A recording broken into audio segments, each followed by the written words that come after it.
What is going on, people? It's me, it's the J-double-DZ. And we're going to do a new game. A game that I was provided a free key for by the company that makes the game. And this game is called Ash of Gods Redemption. I have not played it before. I don't know anything about it. It's going to be interesting. If you don't mind, you know, share the stream, throw a like up on the stream, all that kind of good stuff. You can find the game on Steam under Ash of Gods Redemption. And the basic premise behind this game, see if I can find it again here right quick,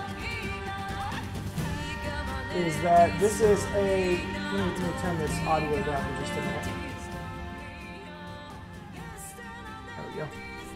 The basic premise behind this game, as I understand it, like I said, I haven't played it at all yet, is that it is a turn-based RPG that combines tactical combat, CCG elements, and a constantly evolving story in which no one is safe from death, including the main characters, which I find very appealing. That's something I've wanted to do with my games for quite some time. So, I don't know anything about it. I don't know even what I just clicked, in fact. So let me I don't know what's happening. But it should be interesting. We should have a good time, right? Alright, so JD here. Well, do I have to go with JD? Is that, do I not? This is interesting. Okay, I have to choose a portrait. Okay, we got a few here. Alright, here we go. We need to find ourselves a portrait. I kind of like this one. That's kind of cool. What else we got? This reminds me of like Romance of the Three Kingdoms and your generals and stuff, so that's pretty cool. We need to find a good... These guys are crazy looking. Oh, that one's nice. I like it. Probably gonna go with that guy.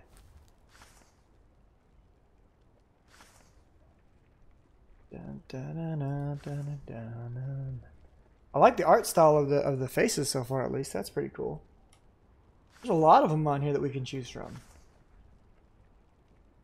Okay. They had a very good sketch artist. I like the style they chose. That face is kind of recognizable. Oh, that's a good one. I like that a lot. Yeah, we're gonna go with that guy. Alright, so this is me. Party, team controls. Alright, I did not mean to actually... I want to go back to main menu. I think I clicked multiplayer right there. I want to do a new game. There we go. Alright, slot 1. Recommended for all players, classic mode. The ultimate game experience, challenges, suffering, and hardships await. Okay, special mode for those who enjoy the plot most. The auto battle system, powerful characters, and additional resources will let you concentrate on the story. No, we're definitely going to go classic mode. I'm definitely down to do the challenge. Alright, let's check this out. I kind of figured it was going to be in this art style. Year 300 since Divine Retribution, the Spring Equinox.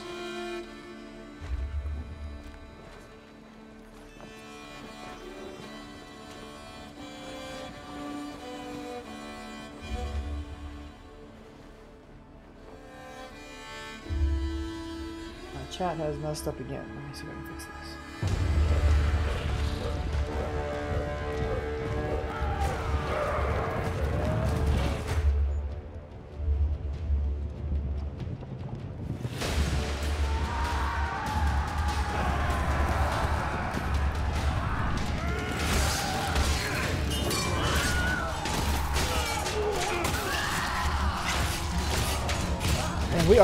This dude is just straight slaughtering people.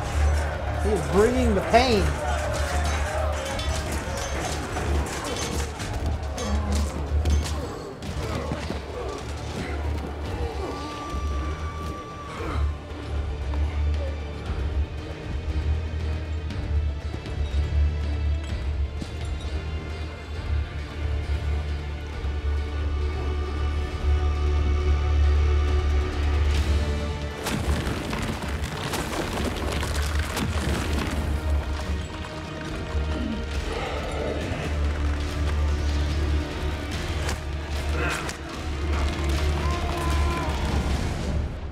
Damn, I don't know what these dudes just did, but they got jacked the hell up.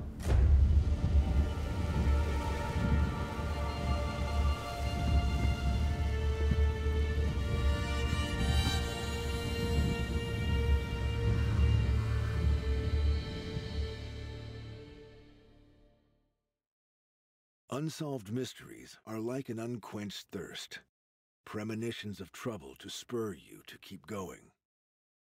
Alright, let's check this out.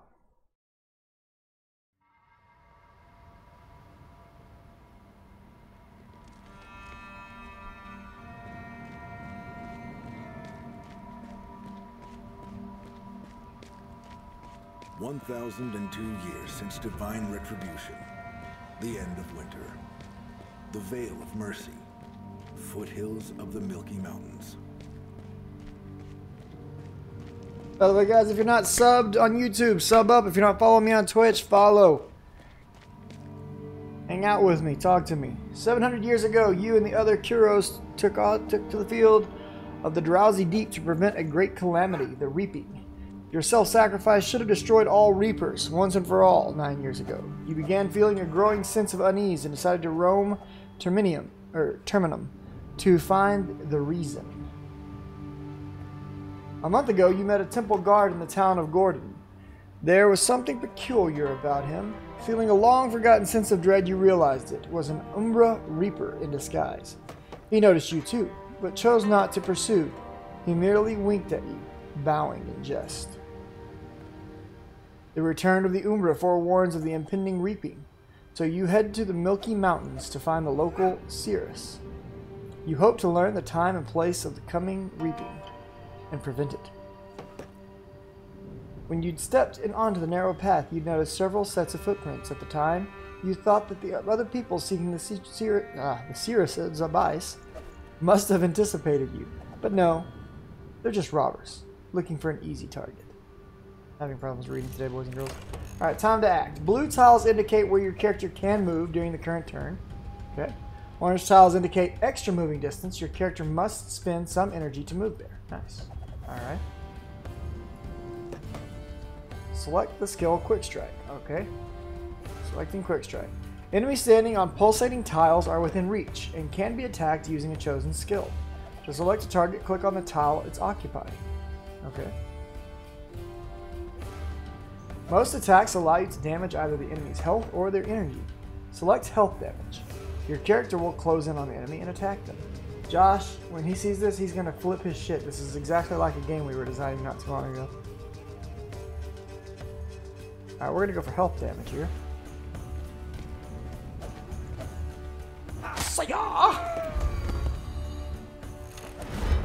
He's defending. Oh, he threw an axe at me, this son of a bitch. Damaging an enemy's energy reduces their options because faster movement powerful skills require energy to execute. Moreover, if an enemy has 0 energy remaining, double damage will be dealt to health instead of energy. Okay.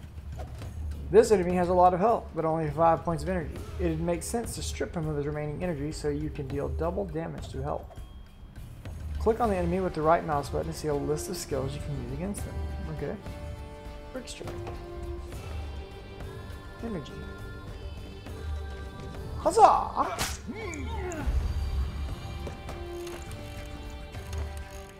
You can select an enemy to learn more about their abilities. Click on the tile they're standing on with the left mouse button. Okay. Now that you've chosen the enemy, you can see a list of their skills in the lower part of the screen. Mouse over them to read their descriptions. Axe Hurl deals 3 damage, 2 health, 3 health, cooldown to 2. Berserking increases your defense and walking distance by 1. Does not end the turn. Alright, cool. You can choose to manually walk to your destination before choosing an attack to use. Click on an empty tile with the left mouse button to confirm your action. So it wants me to move here. Okay. If you want to use a skill that doesn't require a target, right click on the tile your active character is standing on. You'll see a golden circle under his feet. You'll see a list of skills which do not require choosing a target first. There's also a skip turn button, which comes in handy if you're unable to act or don't want to. Remember to always finish your turn by using one of your active character's attacks or by clicking the skip turn button. Okay, I'm having a lot of problems reading tonight for some reason.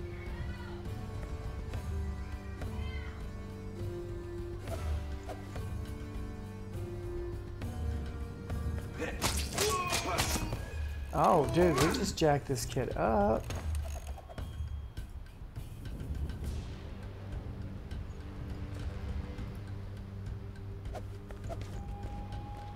Goodbye, sir. Shaw!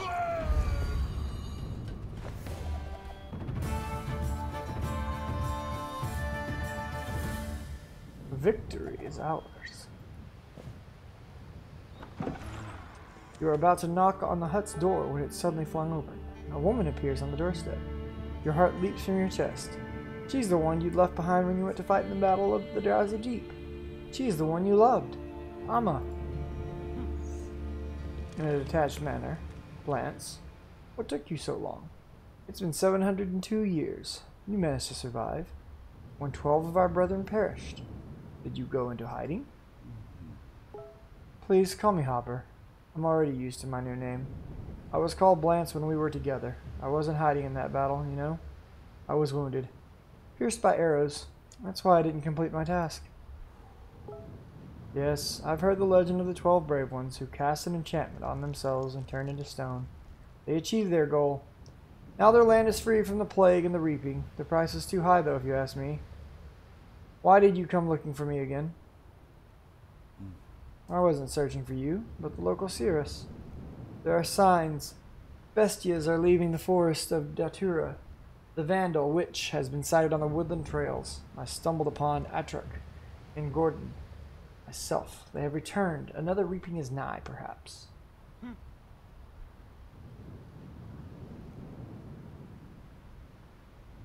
That's a foolish question, Hopper. I do not foretell the obvious. You might as well have asked whether winter will follow autumn. The reaping is coming, you know it. All loose ends shall be tied. That's a foolish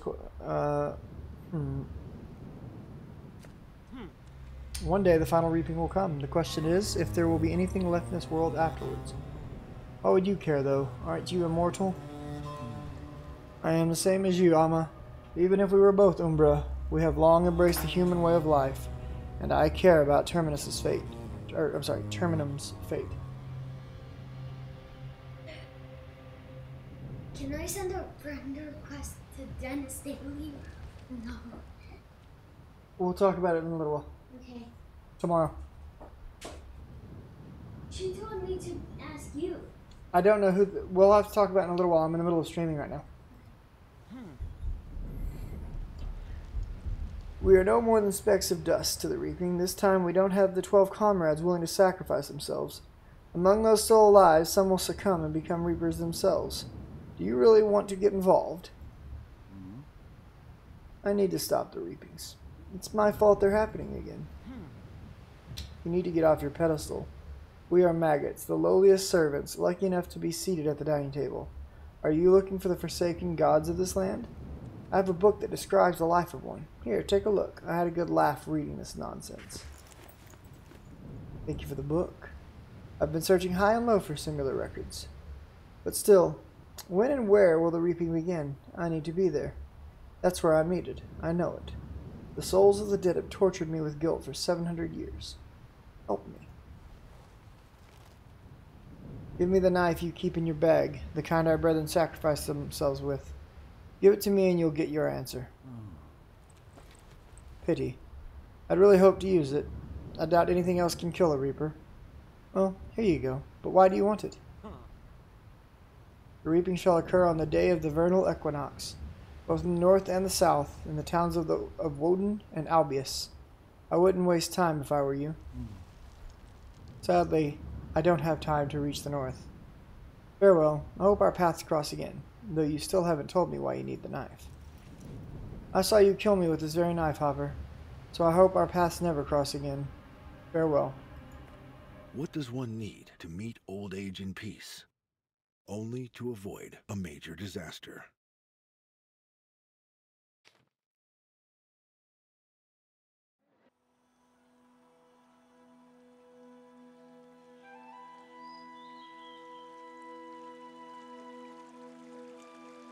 Year 1002 since divine retribution. Burkana, the kingdom of Odala, city of Albius. The spring equinox. 8th year of peace since the last war. A retired captain of the guard and his daughter are strolling through the festival market.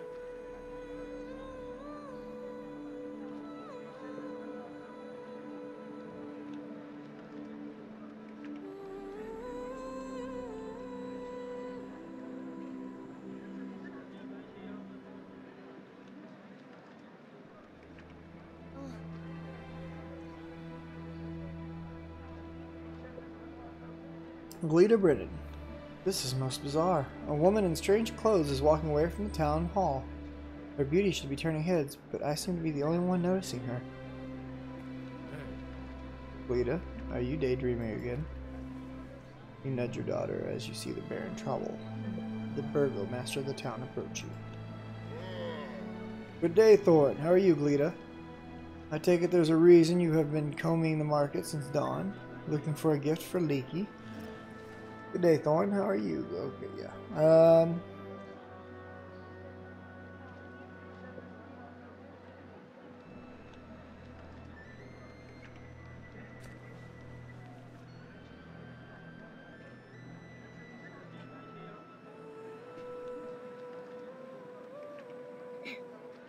Father, that wasn't very polite, was it? The old man can talk anyone to death and we're pressed for time. We do need to buy a gift. What are we going to give her? Will you give me a hint? What would your mother like? Far-reaching consequences.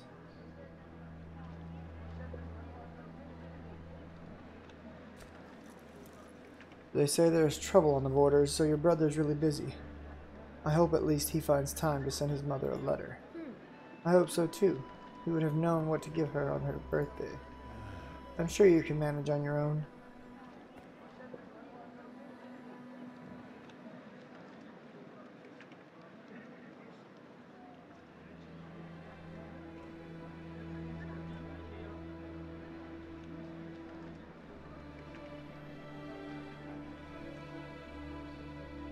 Okay, so we got a few people you can talk to. Ada Gangstall is one of the merchants trading in textiles and cloth. Your old friend Rast trades in jewelry and antiques.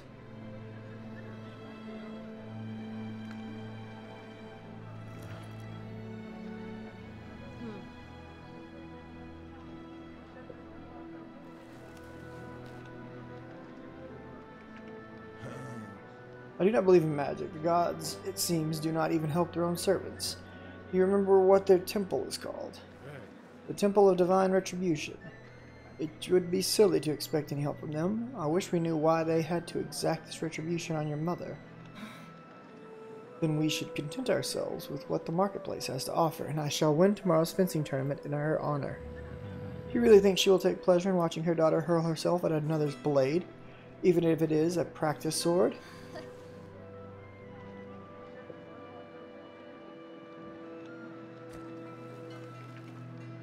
I could never understand that. Thank all the gods she didn't have to use her skill even once. Alright, let's go and buy something.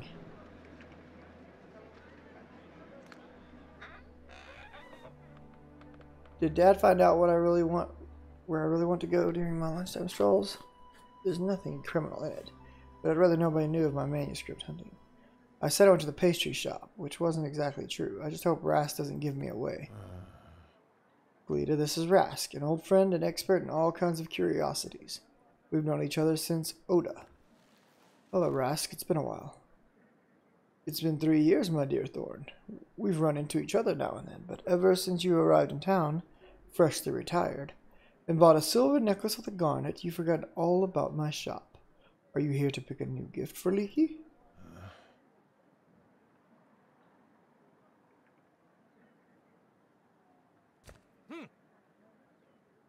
I remember the last time you bought a birthday present for her, during the spring equinox. I won't lie.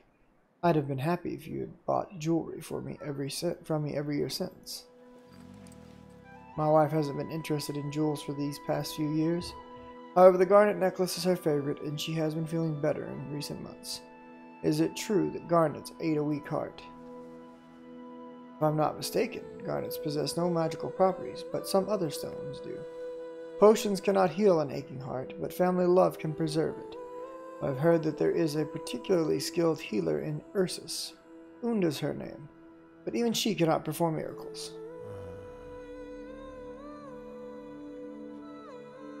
What stones are you talking about? You are wearing one of them on your chest. A Strix, your captain's insignia, and your protection in troubled times like these. It can protect you from a common woe.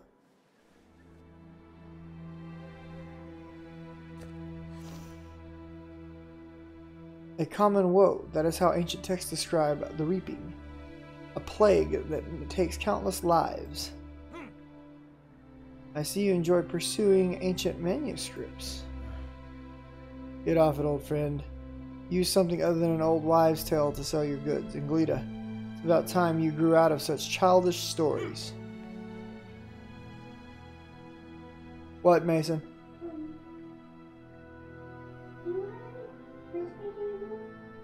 No, I don't. No, I don't. Mason, stop. Because I don't. I'm too big for them. Ask Mom. She'll be able to show you what I have. Okay?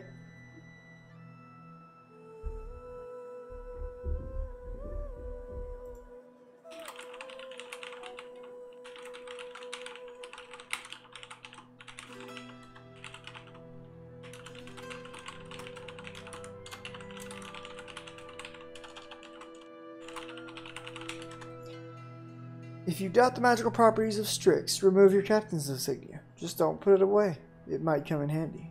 Although, several generations have passed and the need for it has not arisen.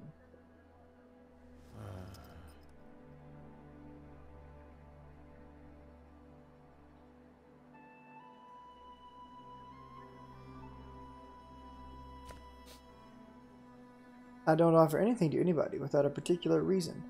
Nevertheless, I've had premonitions these past days. Providence must have brought you to my shop today. You are looking for a gift, and I want you and your family to survive the troubled times to come. Call me superstitious or even crazy if you like. I hope that I am mistaken, but unfortunately, my premonitions almost always come true, and you, Thorn, will benefit from this Strix. It is very expensive, but you can pay in installments over several years.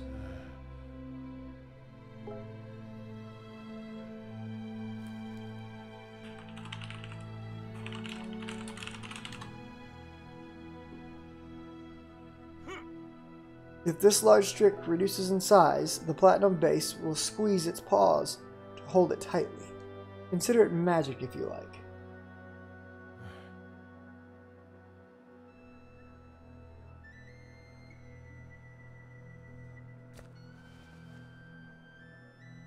I will tell you what the ancient texts say about Strixes. When a common woe comes, death walks amongst humans and siphons their lifeblood.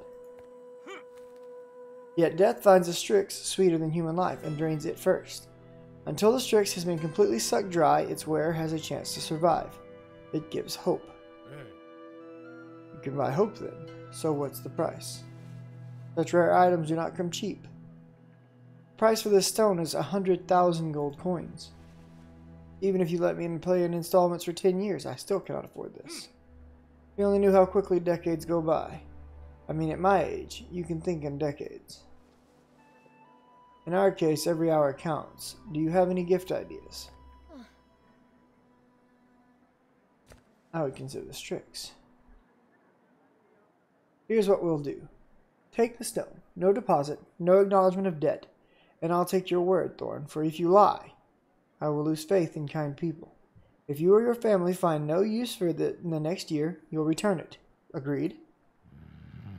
It would be foolish to decline such a generous offer. A Strix it is, even if I have to return it in a year's time. You are behaving oddly today, Rask. You take the Strix from the table and hide it in your shirt.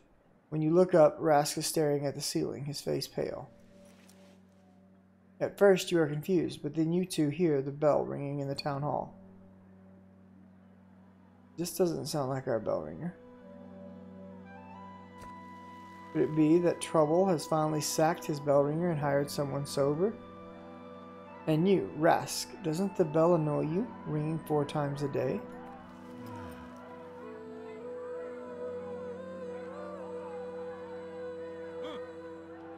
Just a matter of habit, my dear Thorn.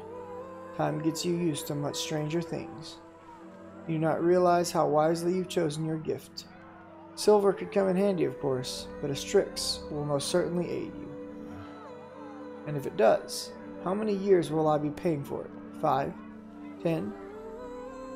The bell keeps tolling. Rask slings his sack over the shoulder and takes an axe with a curved handle from the wall. It no longer matters. I hope we'll meet again. But now I would flee from the city, if I were you. The Opacum Fortress is the safest place to go.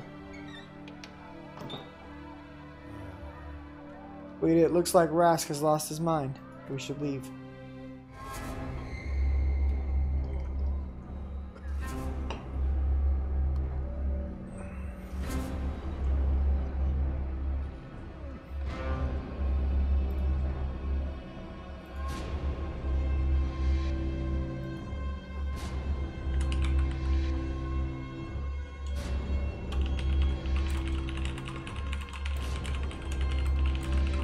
You see Baron Trouble lying on the ground, dying.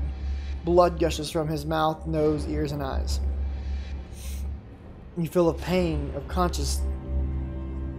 You feel a pang of conscience for ending your last conversation with the late Burgomaster so rudely. Dwarf called the Reaper. To no one in particular. You are tough. You struggle to stay on your feet. Blood is gushing from your nose. Glida, scared to death, is hiding behind your back, but rather taciturn. What do you want? Nothing. The Burgomaster has made the decision on everyone's behalf. What kind of decision? The ritual one. A tribute to the memory. You use the last reserves of your energy to stay upright. Your heart is about to leap out of your chest. Your throat contracts. Dying already? No, I'm going to live a bit longer. It seems that the monster is grinning. It clenches its fists, and your heart clenches in your chest. A moment later, the unbearable pain lifts. Thorin Brennan has a minor energy. Towering over you, the reaping is growing stronger. The monster examines you intently for a few seconds, then extends its arm and points at your pendant. The monster grabs your captain's insignia, clenching it in his fists. With a hissing sound, the Strix in the pendant shrinks. The reaping will start with your family, Thorin Brennan. The monster vanishes into the air. You shake your head, trying to clear it. Oh, blessed gods, did you hear what it said about our family? Quick, we've got to get home. Aw, shit, they're going after Mama! I'm coming, Mama! You run headlong to your house, taking every possible shortcut. Even a small town like Albius has its dark corners. But you could not care less right now. You need to make sure that everything is all right at home. Galida's outcry makes you stop in your tracks. Your daughter hastily pulls some kind of colored plaques from under her belt. That's what's almost burnt my stomach. Rask gave them to me about a week ago. A long time ago, they supposedly were magical battle cards. Suddenly, they became so hot to the touch. Galida's outcry makes you stop in your tracks. Oh, I already read that. Take a look at the cards.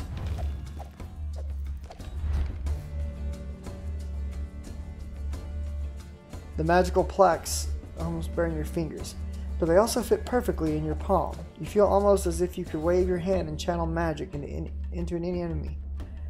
Could they regain their power because of the reaping? How did Rask come by them? You remember seeing such plaques sold as curiosities and souvenirs. Bandit, you hear footsteps coming from somewhere ahead. 3 thugs are barring you away. Their puffy faces are contorted with mindless rage. Did highwaymen get so brazen as to attack townsfolk, hoping for an easy gain? In a swift move, you draw your sword, but the thugs look unimpressed. You look closer and notice their vacant eyes and their foam at their mouths. Your opponents are either very drunk or crazy. You step in front of Glida. I'll beat some sense into them. You stay back. In response, Glida steps aside and draws her own blade. Did I practice with the sword for all those years to just keep hiding behind you? Together we'll deal with them faster.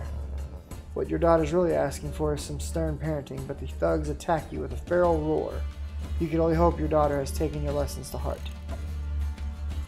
If you have more than one character in your party, you can choose the turn order. Just select any character standing in the highlighted tile, choose an action to end their turn, and the tile will dim. When all your characters end their turns, a new round will begin, and you'll be able to choose between the available characters again. This is just like some old school games I used to play on Super Nintendo and Sega. It's awesome. Click on an icon at the bottom left to use a card. Each card has a number that shows in which round it will become available. Each card can be used only once per battle. After you use a card, it won't be available again until the next battle. Red skulls next to a character's portrait indicate the number of wounds the character has sustained. Character stats are lower depending on the number of wounds. If a character sustains 4 wounds, they die. Keep an eye out for this useful button. It can be found throughout the game. Click it to read descriptions of various game mechanics. Toggles the stat display above all characters. Settings. Time required to end the round. Enemy character stats. Well, there's a shitload of them.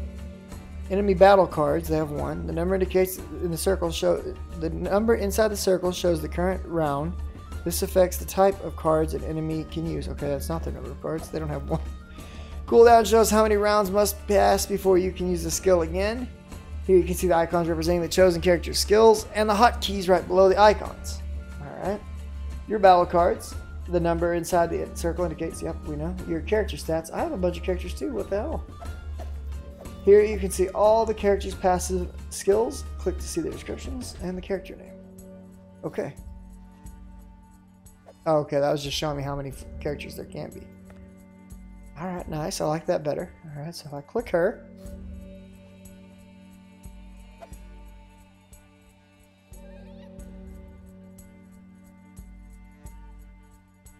I didn't want her to move.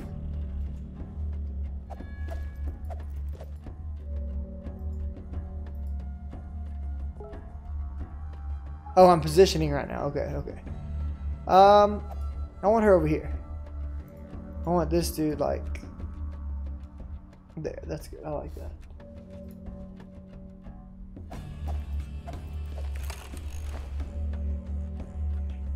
Alright, so we're gonna have this dude.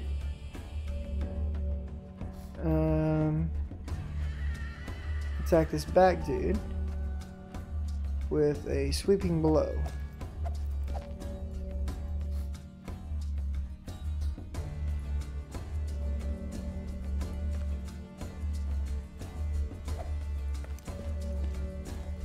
Energy attack. Huzzah!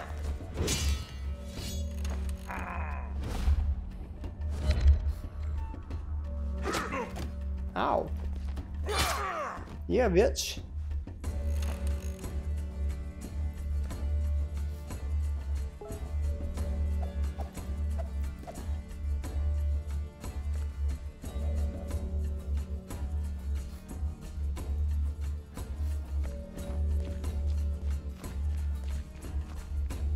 Heavy strike. Oh shit, that hurts me. Oh, I got it back. It's pretty wild. Alright, how does this work?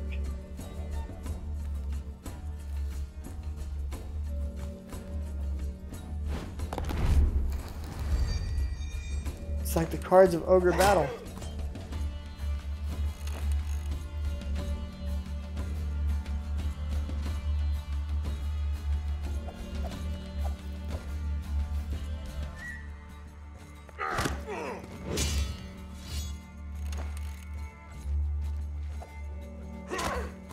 They're trying to jack my daughter up. She's about to wreck kids.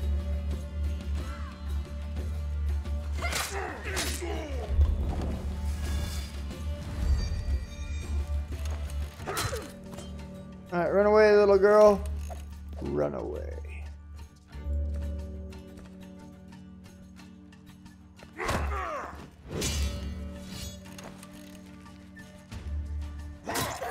Oh no, she's dead.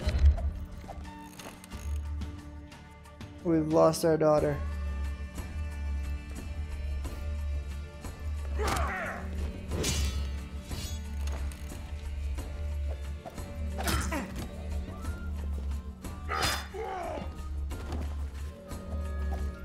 Glita looks at the bloodied bodies in terror. This is the first time she has achievement unlocked. Got like 3 achievements right there. That's wild. She's fought to the death. You grab her by the shoulder, shaking her a couple of times before she looks away from the corpses. She finally steels herself, meets your gaze, and nods with great determination. You're proud of your daughter, but even more so, worried for your wife, Leaky. There's no time to lose. You need to get home as soon as possible. A couple of side alleys later, you open the familiar gate. We made 1,000 gold. She took an injury. I would assume we can get our injuries healed. You turn to the house and find the living room covered in blood.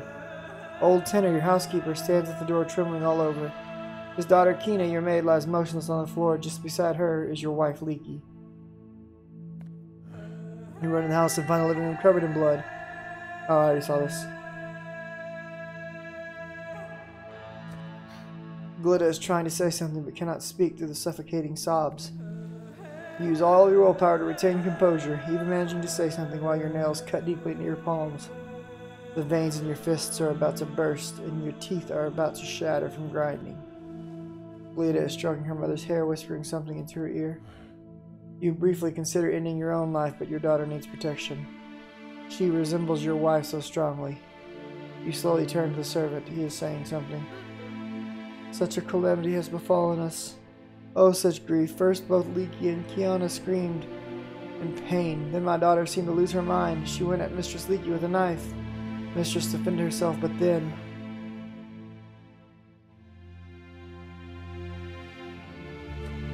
Every one of us is suffering, but at least we're still alive. And to remain alive, we must leave the town. Of course, Master, I'll do it. Remember to pack Mother's jewelry box and take the money from the nook in my room. Please hurry. You move a strand of your wife's hair and notice something odd. A black-blue mark, like an ulcer, on the nape of her neck. The surrounding skin is swollen as if burnt. Lita also notices it and backs away, a look of terror on her suddenly pale face. This is right out of an ancient manuscript. The same thing happened 700 years ago. A pain pierces your neck and grows into a fiery noose. It strangles you and you die in terrible agony. This infection is what they called the reaping. Father, the back of my neck is burning. You have the same mark. Have a look. Do I have it? Nothing, but how can it be? Why did this plague spare me? I don't believe in luck. There must be some kind of protection. What is it? I hope Rask was right. Come here, Glita. I want you to wear this. You take Rask's pendant out of the bag and put it around your daughter's neck. She nods and you pull her into your embrace again.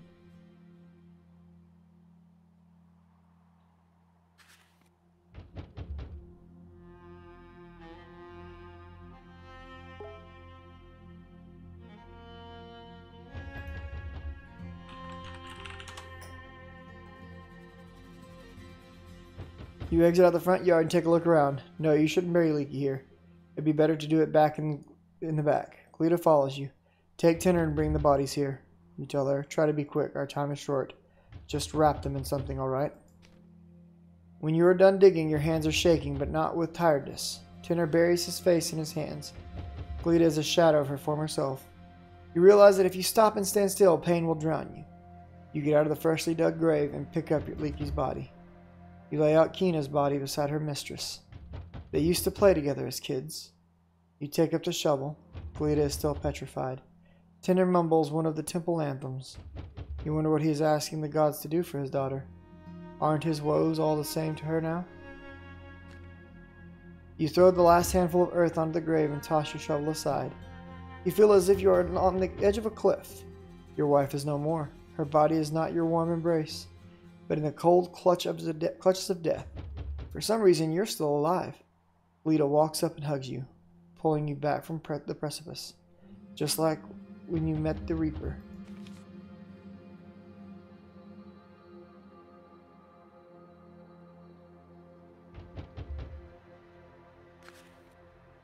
Tenor has packed your things, but is not in a rush to leave. What's keeping you, Tenor? Forgive me, Master Brennan, but I am not coming. I must remain by my daughter's side. I will look after the house for as long as I live. You've been a model husband for Mistress Leaky, no matter what her father, Count Victi, said. Glenna loads up her horse, weeping over the tack. Oh, mother, dear, how are we going to live without you, she whispers. You put your arms around your daughter, and she presses her tear-streaked face into your chest. It's over for Leaky, my dear, but for you and Mocked, it's not. Remember this, however much it hurts. Lita nods and tries to steel herself, no longer crying. She starts strapping the saddlebags. It's not over for you either, Father, no matter what you think. I'm almost ready. I only need to strap a package of Rask scrolls. Maybe I'll have a chance to return them. It pains you to look at your daughter, who at every gesture reminds you of your wife. You clench your teeth and carry on. There is no time to lose. Lita buries her face in your shoulder. Thank you. Mother is dead. We've got to run from the reaping. And I'm still fussing with this package. So, I like the game so far, but there is a bit of an overwhelming amount of reading. At least in terms of for a stream or maybe even a Let's Play. I wish there was a bit more interaction while I'm doing the reading rather than just reading. Someone is yelling and knocking at the gate with brute force.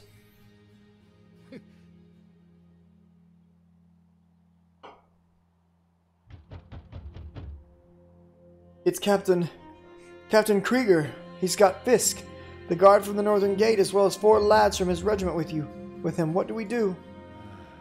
Let him in before he destroys the gate. Glida, shut the stable doors for now, just in case. Damnation! Quick, bring the horses. Thorn, is your old servant completely deaf? I bashed my knuckles raw knocking on your bloody gate. Don't you know what's going on in the town? Pipe down. I do know. Tinner's just lost his daughter, understood? And I've just lost my wife. Curse this damned town. Leaky. Gods, I'm sorry. Really sorry. Damn me if I hurt your feelings or something. You'll die like a dog, so don't worry about it. We all will at this rate. What happened to you? When the monster entered the town, everyone went berserk. Have you seen the sign it left on the gate? What do we do now? I wanted to ask Burgomaster, but didn't think I could make it through. Besides, I had the boys with me. Hey there, you pansies, come here. You're all right? Looks like you didn't even shit your britches. Take care of the horses while we figure something out.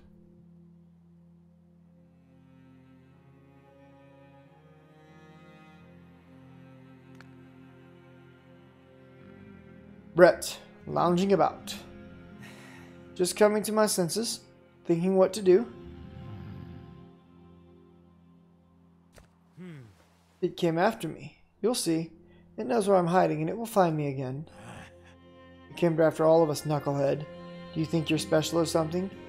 If, gods forbid, it comes back, it'll be for all of our heads, Thorn. We need to leave now. We can't run or hide. Death is in the air. Listen to me, boy. Don't ever let your fear wag your tongue for you. Curb it. If you want to die, do it. Just don't drag others into it.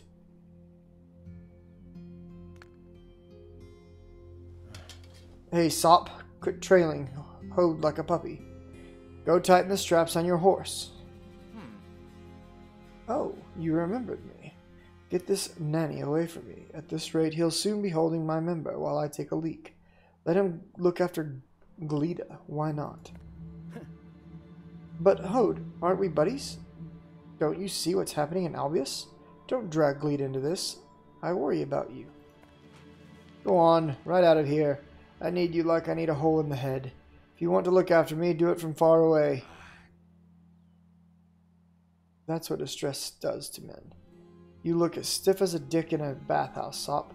Don't worry, he'll cool off and you'll be best buddies again. Thorn, what else did you want to ask the lad?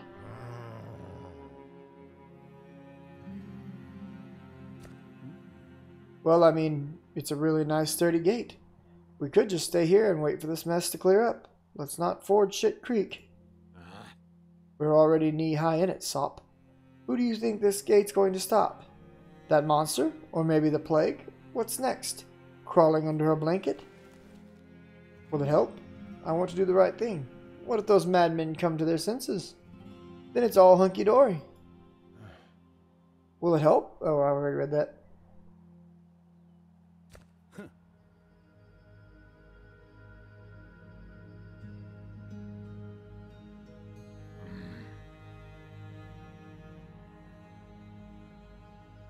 All you care about is stuffing your face. If the entire Jeranan army loses its marbles like the Albius guards, Ursus will be good for nothing. Well, I mean, the madness hasn't afflicted us, so there must be someone sane in Ursus. Let them deal with this craziness. Look, Sop.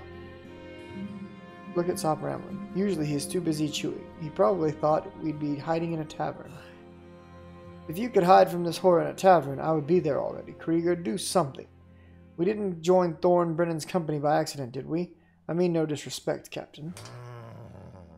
Respect my decisions, then. First, we need to get out of town and ride to the nearest menhir to get rid of the plague. We'll see where we go from there. Loyalty has increased in SOP. Alright.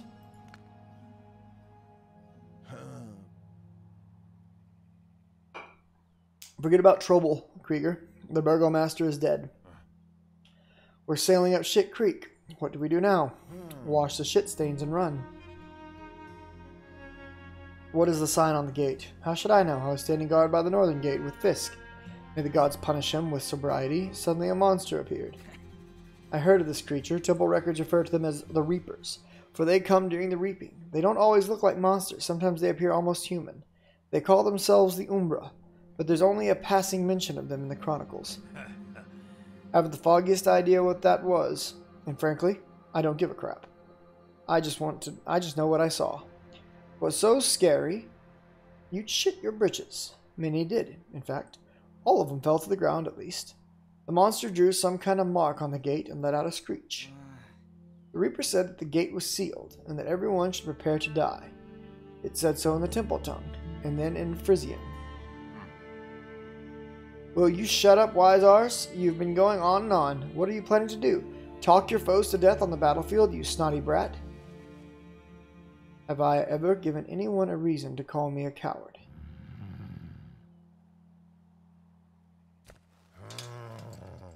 Hold your horses. You too, Flit. Please calm down. How come you know so many languages? Just had to learn them. Many archival records exist only in Frisian or in the temple tongue. Being knowledgeable is always useful. As for courage, you either have it or you don't. You won't know it until you need it. We figured that one out already. None of my lads have marks. I personally checked. The townsfolk have been clutching their necks in pain, though. God spared us from the plight. Without them, we'd be squirming on the ground. We should be grateful. You invoke the gods, but they have nothing to do with it. Confound them. Well, we've got Strixes to help us. What do you have, Fisk? What do you mean? I have a spear and my armor, though I admit they aren't the best. What do you... I wonder perhaps you're drunk or just stupid. A bit slow in the uptake, aren't you? I'll say again, slowly. Strixes protect you from the plague. Krieger and I have our captain insignia with Strixes. These lads have earrings with flecks of this stone. Where is your Strix? I've got a small one in this pin. Used to be my mother's. I've kept it in her memory, but I don't wear it. So she protects you, even after her death. Pray to your dead mother, Fisk, rather than to the gods. The monster just etched a sign on the gate and vanished. Then the bell started ringing and it all went topsy-turvy. The people got to their feet and began to beat the living daylights out of each other. Some skedaddled, others took up arms. Some folks just used bare hands. Me and Fisk ran for it, but that didn't go well. Even the people we knew were lunging at us like furious beasts. We wanted to avoid killing them, of course, but the way things were, we fought our way to the stables and found these lads. I see. It's starting to make sense. The plague leaves a mark, which makes you go berserk, but it doesn't always work. Perhaps some possess the inner strength to resist, or maybe Strixes have got something to do with it. The mark's not a death sentence, then, if you can resist it. Things are looking up, boys. Something to drink to. Time to get out of town. Get on your mounts.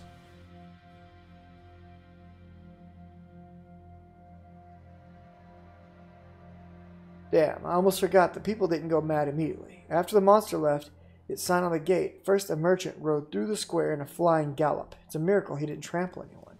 He pulled the control lever, slid something between the gates, opened him up, and off he went, all by himself. And there I thought he was a good-for-nothing wuss.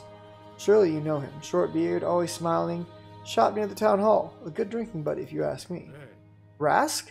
So he managed to get out of town. Is the gate still open, then? No, the people were going berserk already. Some of the guards went after this Rask fellow. By the way, then the gate slammed shut as nobody held it open. So it is possible to open the gate after all. Gather everyone, Krieger, and let's go. We need to get out of this town. Tenor, sure you don't want to change your mind? I am too old to change my mind, master. May the gods grant you a smooth road. Farewell. As you wish. Everyone follow me and Krieger. Tenor, open the gate. You stop in the square near the gate, dismount, and peek around the corner. The ground before the gate is littered with corpses. Beside them, guards shuffle about, scratching their necks and growling now and then. They have weapons at the ready. The incessant ringing of the bell makes you squirm as you examine the gate. There is some kind of glowing mark on it. The square is full of abandoned carts, baskets, and crates, and corpses. There's no way you can ride through on horseback. Your company awaits your decision. Do you realize what is going on?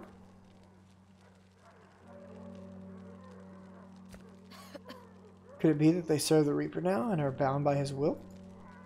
Ancient manuscripts don't mention anything about it. However, they do say that each reaping is different. The Reaper could have invented something new. Rask had mentioned something like this too.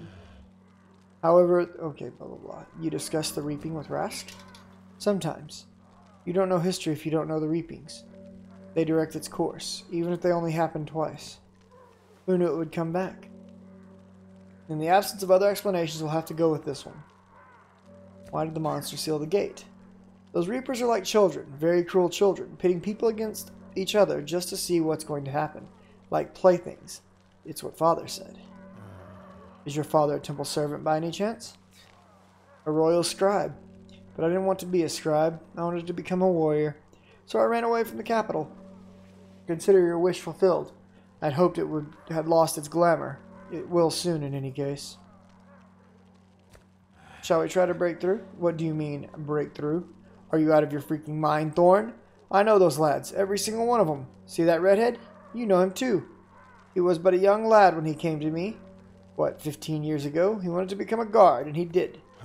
Do you suggest we haul our horses over the wall instead? I know all those lads too. See the woman lying there by the barn? That's his mother. And who do you think hacked her down? They are not the people we knew, Krieger. Well, I'm not quite myself when I'm drunk either. Should I be killed then? How do you know this can't be reversed? Do what you will, Captain, but I won't lead an attack on my own men. Can you see the dead bodies under their feet? Those are our lads too. Oh, screw you. I'll give the order. We can't attack their ranks directly, so we'll have to split up. Some of you will join the fight, but others will have to get around the fight and reach the gate. Why would we split? It's much better to stay together. What if the crazies get reinforcements while we're busy fighting? I don't care about winning. I just want to get out of this alive. How do we open the gate? It's sealed by the sign. If Rask managed it somehow, then so can we. On your guard. You there. Follow me. The rest to the gate. Here we go, boys. Alright, so me and Gleena are going to battle. This is interesting. Okay. Dude, this is... this irritates me. This is so much like a game I was going to make. It's ridiculous. Alright, what do we got here?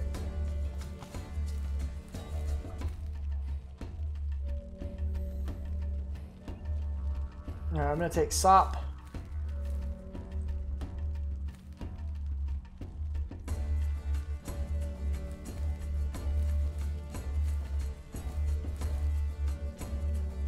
Flit.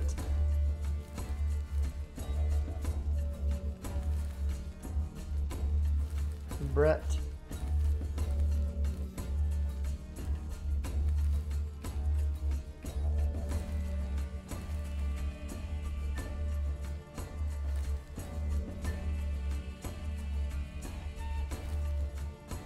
And this guy, Fisk. Let's fight, boys.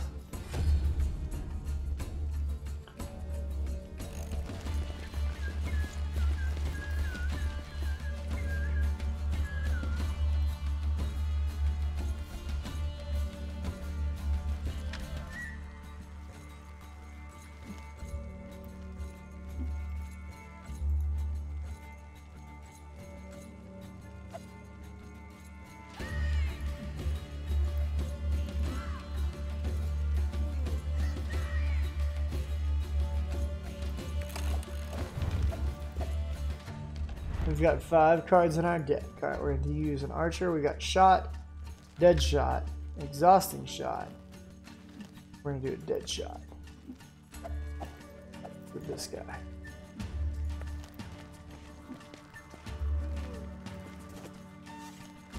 Wink.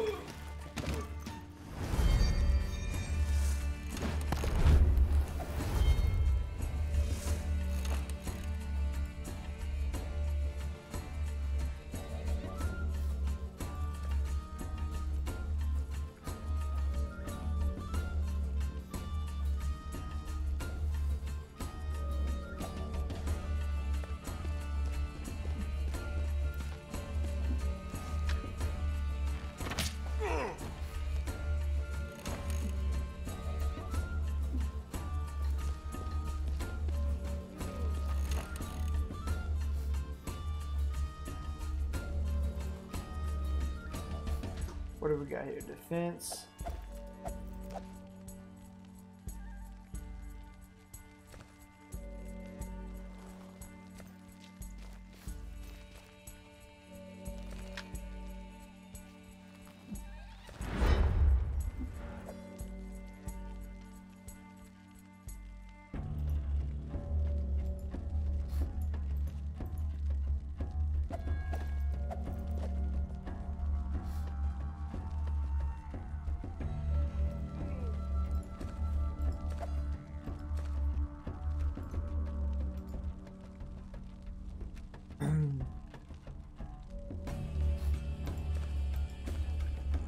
I don't understand.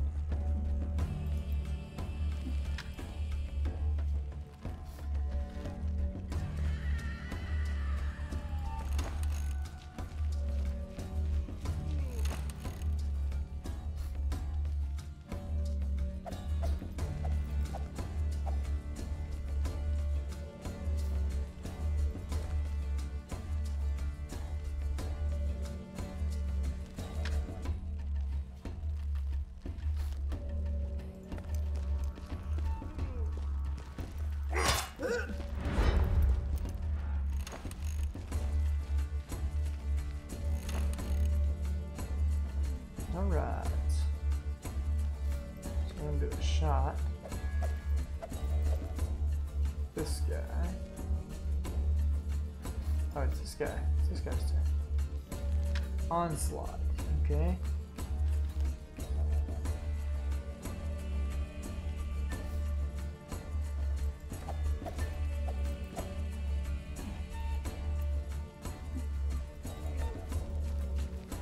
You getting poked in the belly, bitch? Huzzah!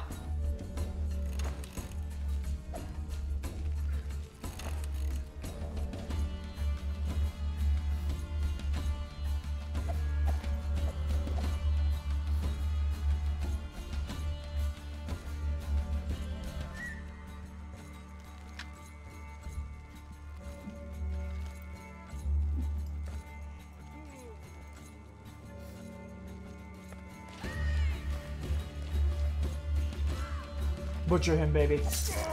Yeah. Oh, she's bad mamma jamma. She's about to get poked. Ow. My turn to poke back now.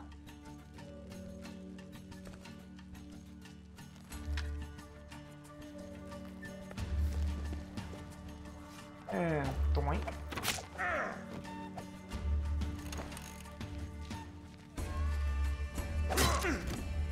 Ouch.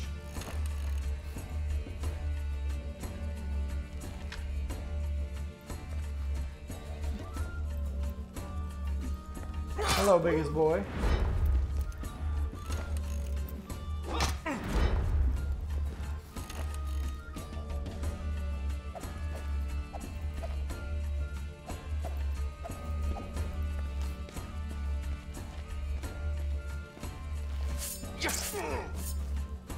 Oh, I just knifed that dude. Oh shit!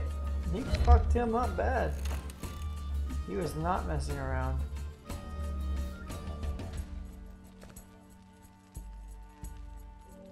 Well, let me just go ahead and finish this guy off. Standing over the dead body of my friend. How does he live? How? I don't understand.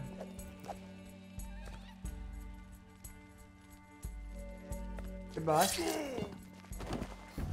Take care of that right quick.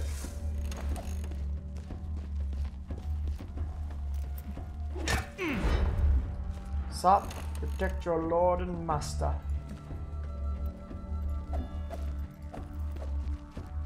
I'll take care of this guy.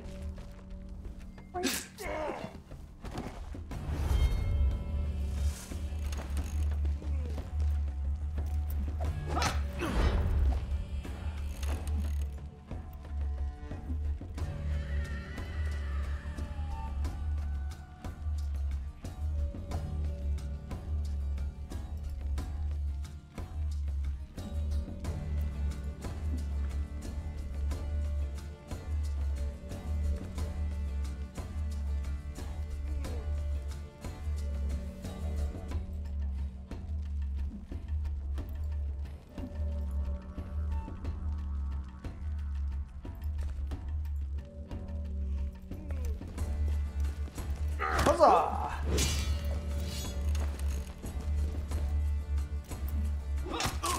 Oh no! Both of those weenies got knocked unconscious. Can you go ahead and shoot him for me? Right in the dick would be great.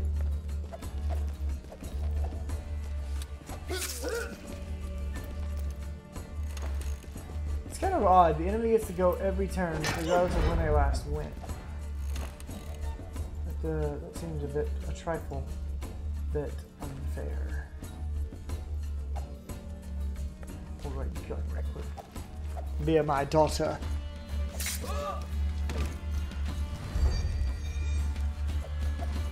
When the fight is over, you notice more guards with their weapons drawn in a nearby alley. We're under the gate. Why isn't it open yet? You want to go through this again?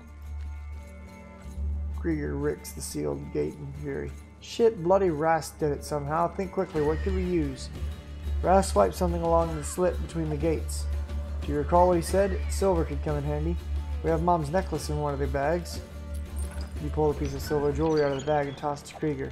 He shrugs and slides it along the slit. The Reaper's mark fades away and the gate creaks open. Krieger laughs hysterically. Well, I'll be damned. Silver. Silver worked. Pull the lever now. You and your company rush into the open. As soon as you close the gate behind you, the Reaper's sign, invisible to you from the outside, reseals with a hissing sound. Soon enough, fists begin pounding from the inside. The bell still tolls over Albius. You look at your companions. I must save my daughter and you since you've joined me. At least those of you who wish to carry on. We'll try to make it to the nearest men here. It might help us. Let's go. 500 gold. Injured, but we got to level up on old girl here, which was my goal. Thank you. I think I got a ring or something right there.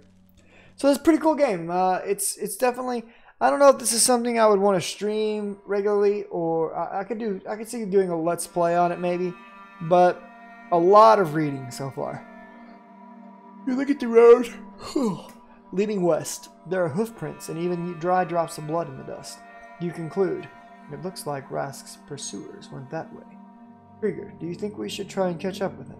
There's more to that old man than the eye can see. In fact, I have a hunch he knows much more about the reaping than anyone else. Krieger scratches his head. I can believe that. I saw him open the sealed gate. He definitely knows something. We can still catch up with him. But this road doesn't take you straight to the Minhir. Rask's got a head start, but his horse is no prize. We can go after him, but we'll lose an entire day, if not more. You start having doubts, and we may lose him. He's still got those nutty guards on his tail. They could have finished him off already. I have to make a decision now. Alright. 1, I don't know what this is. I guess this is the fee. We take this. We go down the stone bridge. 2, we take the northern road. Or 3, we go the coal burners track. The healing power of the sacred stone is the only hope you have for saving your daughter. You must travel to the nearest Minhir. Okay, well I'm here. I have no idea where the reaping. Signs of trouble, okay? I guess this means I'm going to set up camp. Morale is currently low. So we have to figure out where we think this dude went.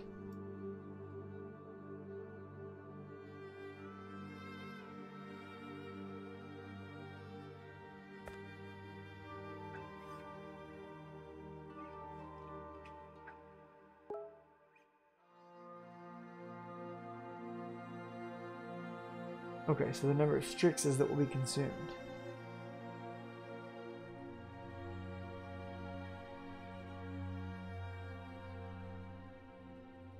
Changes the map scale. The higher the reaping grade is, the higher the difficulty. Click more to learn. Okay. The number of days elapsed since the start of the game, right here, influences the stats of your characters here.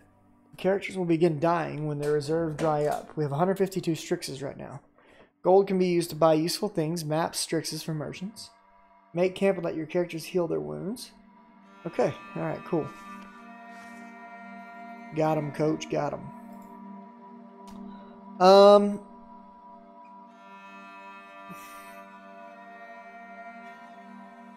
There's a min here up here.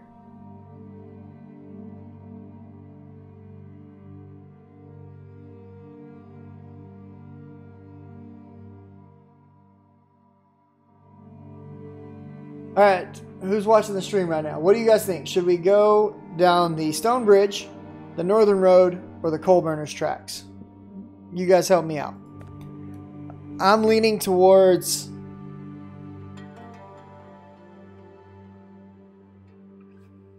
the Coal Burners tracks right now. What do you guys think? Y'all think we should take the Northern Road or the Stone Bridge?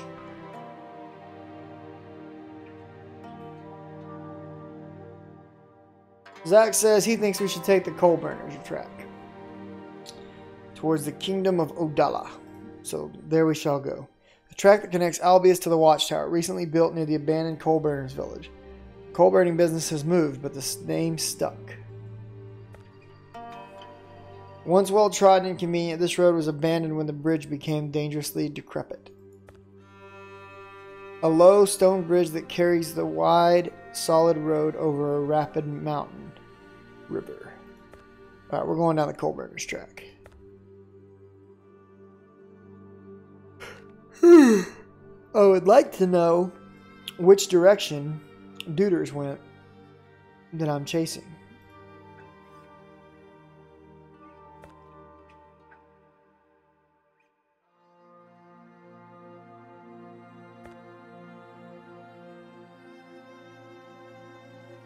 Do-do-do-do-do-do-do-do. The road curves. From a distance, you can already make out the Watchtower, the residence of the guards and toll collectors. A grisly scene of recent felony is underfoot. A ransacked cart and a murdered family. Husband hacked down, wife raped and strangled, and a baby crushed on the ground. A bloody trail leads to the Watchtower. Figure wipes the sweat off his brow with his sleeve. Damnation, who could have done this? Where did the bandits come from? The trouble just started, and here they are. Cusses, the thugs must have gone to the tower. They probably have their eye on the toll collector's money. You raise a hand demanding silence and take a closer look at the victims. We were only a few minutes late. The blood is still fresh. The bastards who did this couldn't have reached the Watchtower yet. Let's pursue and kill them. Dismount your horses before we fight. There's no getting new mounts, so we'd best spare the ones we got. It's not long before you catch up with the murderers. They didn't expect to see an armed band, but react quickly and scurry towards the forest. You are not letting them go. Alright,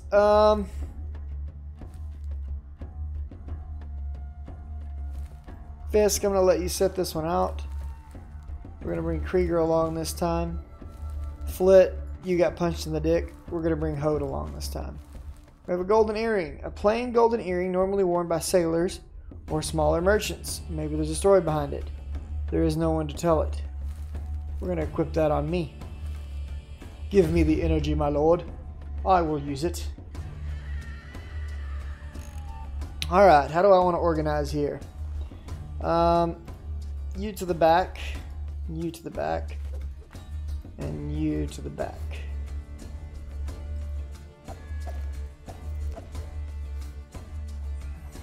Confirm.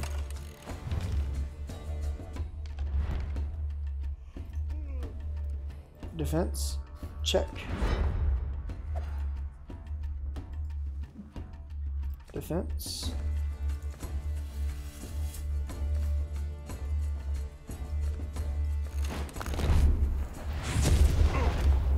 Oh wow. They just used a card. Reduces health by 5 at a random entity and increases energy by 2.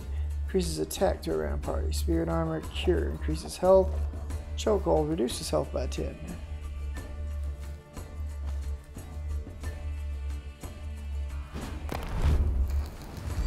I'll take my health back, thank you.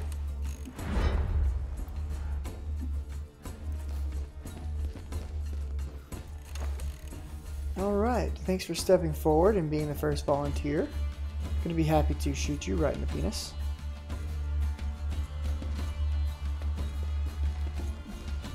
And thwack.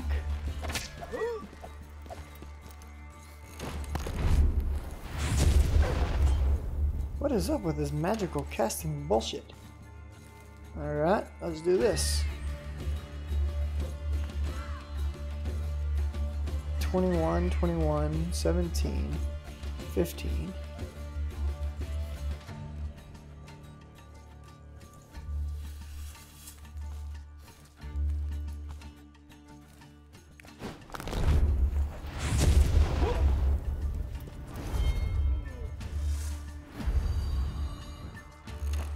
Your turn, bigger boy.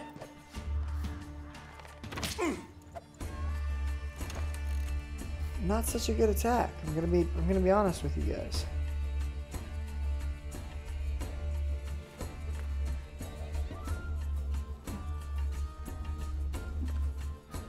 Just gonna go ahead and kill this guy. Excuse me, sir. But you're dead.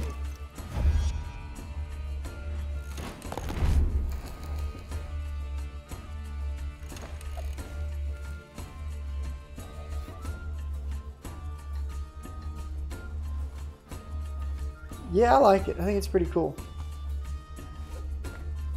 So this archer, he just got a buff. I'm going to go ahead and play that buff down a bit.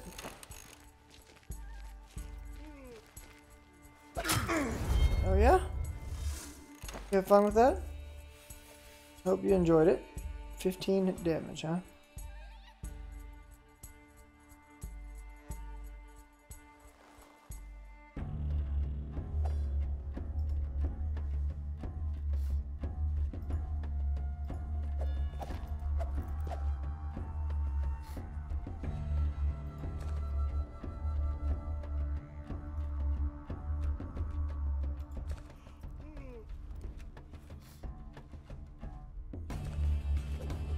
Oh, I guess he can't attack at the moment. Okay. It's my turn, but I can't do anything? I don't understand. Oh, I see. I see what's happened.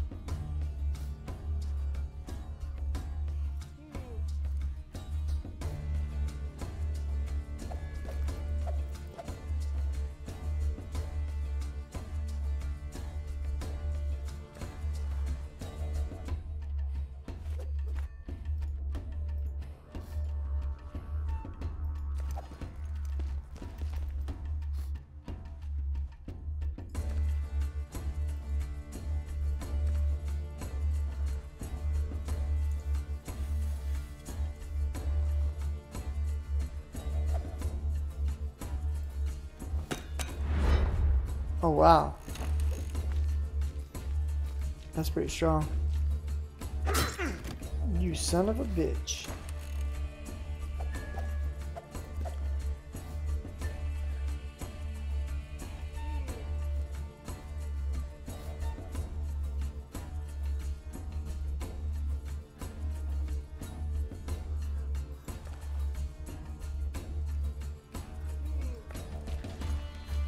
Swing! What's up, biggest boy?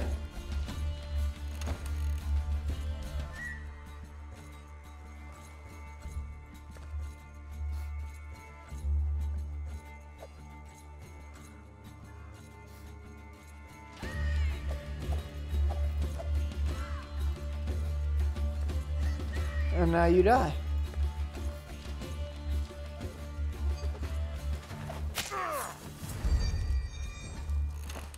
How did that not kill him? No, I fucked up, guys. Ah!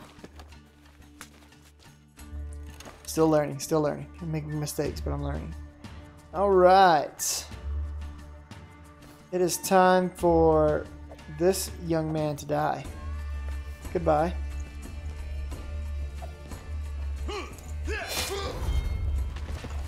What's up, Renfem? How are you tonight?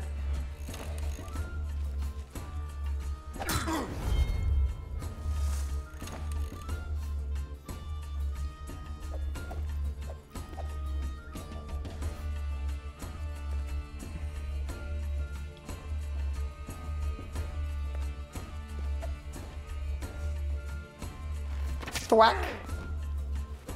These two are both about to die.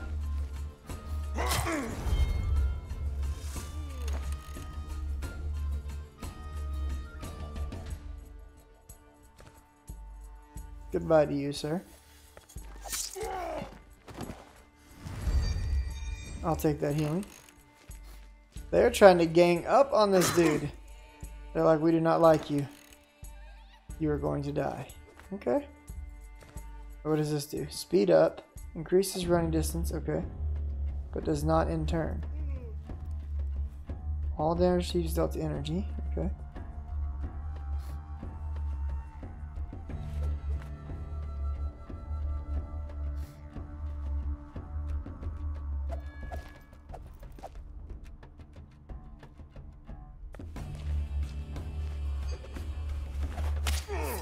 Very nice.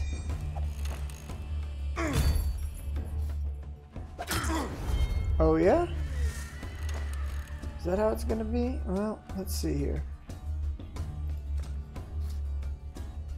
I'm gonna have to go kill this kid. I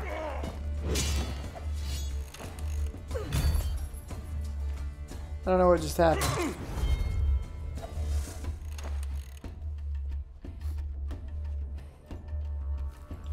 What do I have left?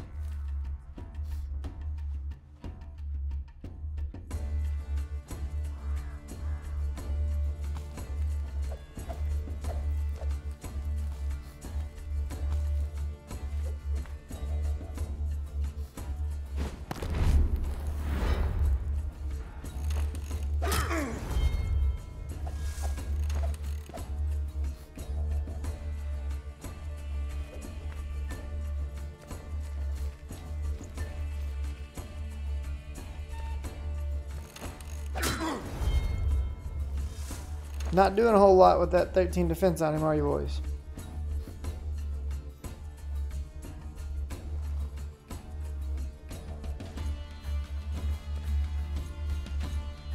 Just gonna go ahead and kill you right quick. Atta boy, Krieger.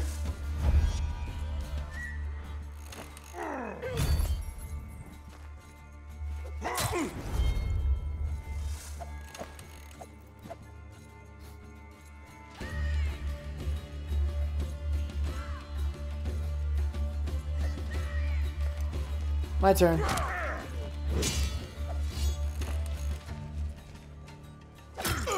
Oh no, Krieger, you were injured. But you took like 99% of the damage, so I'm okay with it. And this is gonna kill you. Throwing dagger. Huzzah!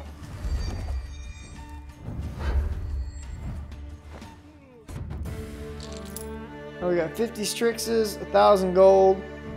A rubbed off rune. The carving is so worn out that it's almost impossible to read. Nevertheless, the gem has some traces of power. Increases health, lowers energy.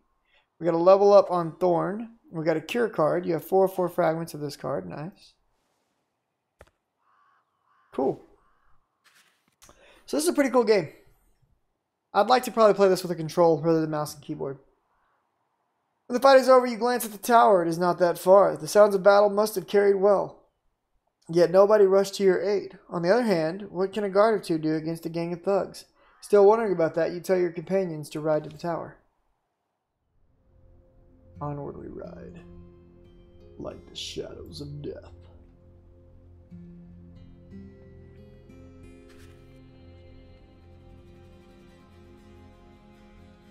You find the gates of the tower open and no one on watch. You turn to Krieger, confused. Krieger looks around. Is this what they call guard duty? Where is everyone? Stein should be on watch. And he's supposed to be reliable. And where's the toll collector? For God's sake, what's going on? Stein! You cut your friend short. Stop yelling. We don't need to attract attention. Go see if anyone's seriously injured. Krieger shakes his head. They've got a couple of scratches. Nothing serious. You rushed at them like a wild beast and everyone followed suit. After everything we've seen, I tear this filth to pieces with my bare hands. You agree. That's almost what happened. All the filth that was dormant in our lands is now showing its ugly face. I'm sure. Well, let's have a look around. I don't like this place. Alright, so our choices are continue our journey. The tower outskirts, or the watchtower. Let's check the watchtower first. There's blood on the rocks and the gate's broken. From the inside, it seems. Someone was killed here, Krieger. Someone, you say? I think it's obvious. It was either the toll collector, the second watchman, or Stein. I forgot who I dispatched here. But where are the bodies? Screw that, eh? Thorn, let's just go. Wise words, Captain.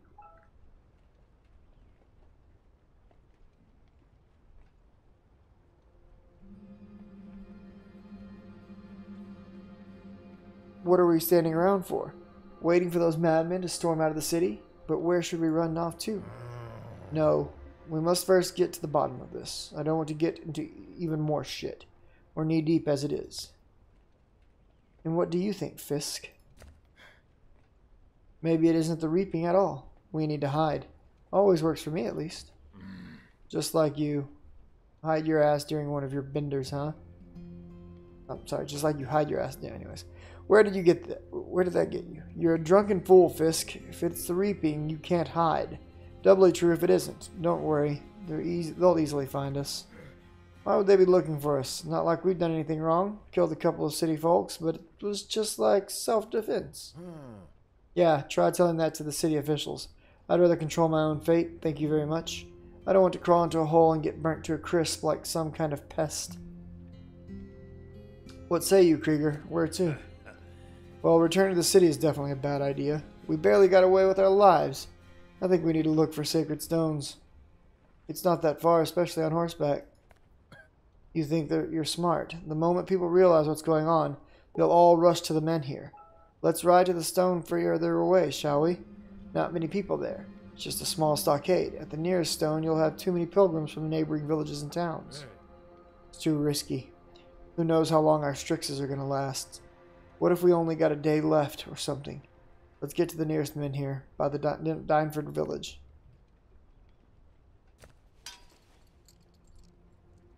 We need to send a couple of soldiers to look for Stein. Let them scan the outskirts for a bit.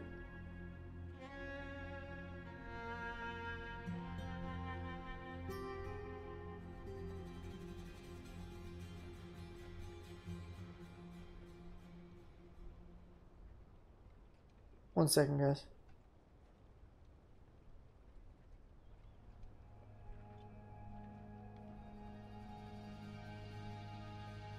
I don't know what this means.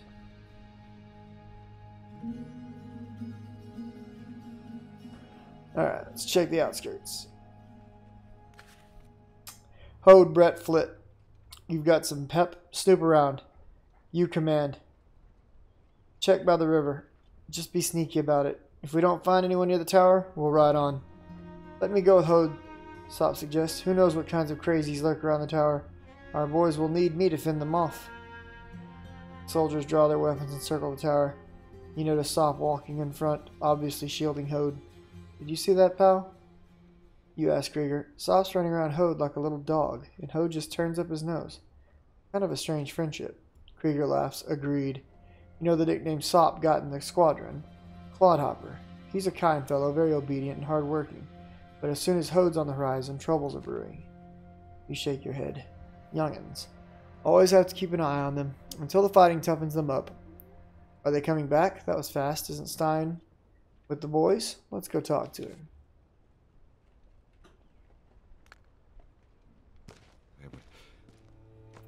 Is this an inspection, Krieger? What's going on? It's been a wasteland for half a day, and now there's a crowd. Why didn't you stay in a tavern? Why are you so livid, Chief? What in the blazes is going on here? Why is the gate open?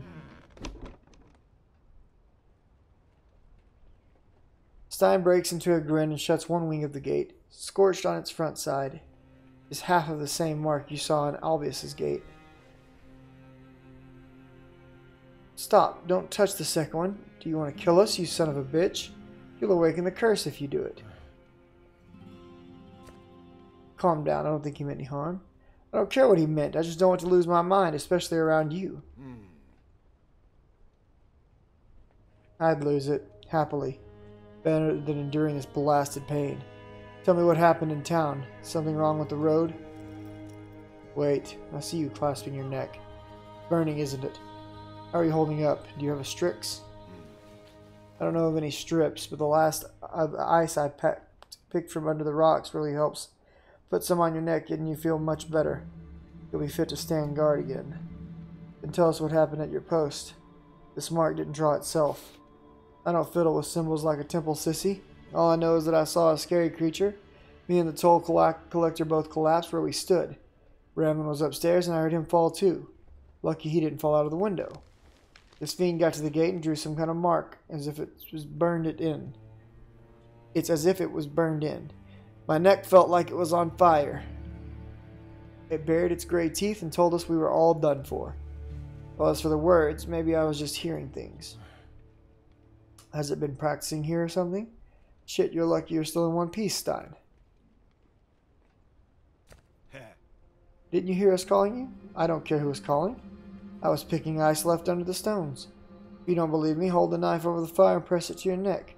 Then we'll see how you respond.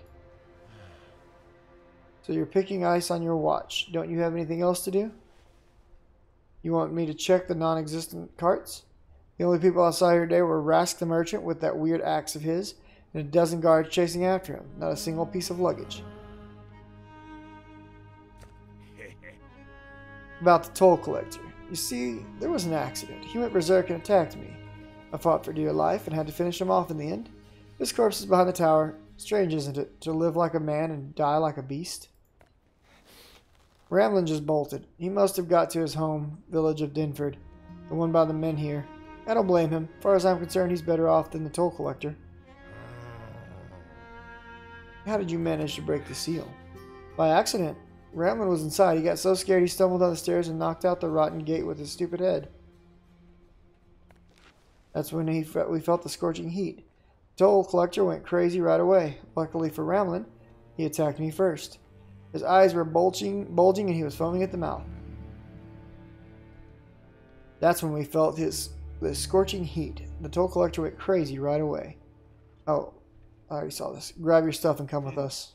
I want to live the rest of my days in such a way that I won't feel shameful. I will not abandon my post, and neither should you. So what are you accusing us of? What are you accusing us of, Stein? I won't judge you, Thorn, especially considering that you're retired. However, shouldn't Krieger be in charge of soldiers and guards in Albius? And kill our own guards and townspeople who are already killing each other? No, I'm not going to take part in this massacre.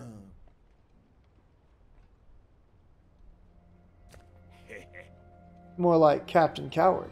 He should be sorting out the mess in town, not running to safety. I'll manage it myself, Thorn. Thanks, and Krieger will definitely spend the rest of his days behind bars. Then you can just drop dead right here. You don't want to get to the men here in 2 days and stay alive? Eat shit then. Nothing to do here anymore, Thorn. Let's go.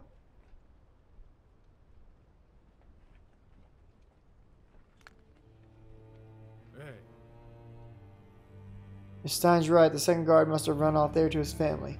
What say you, Krieger? What kind of person is Ramlin?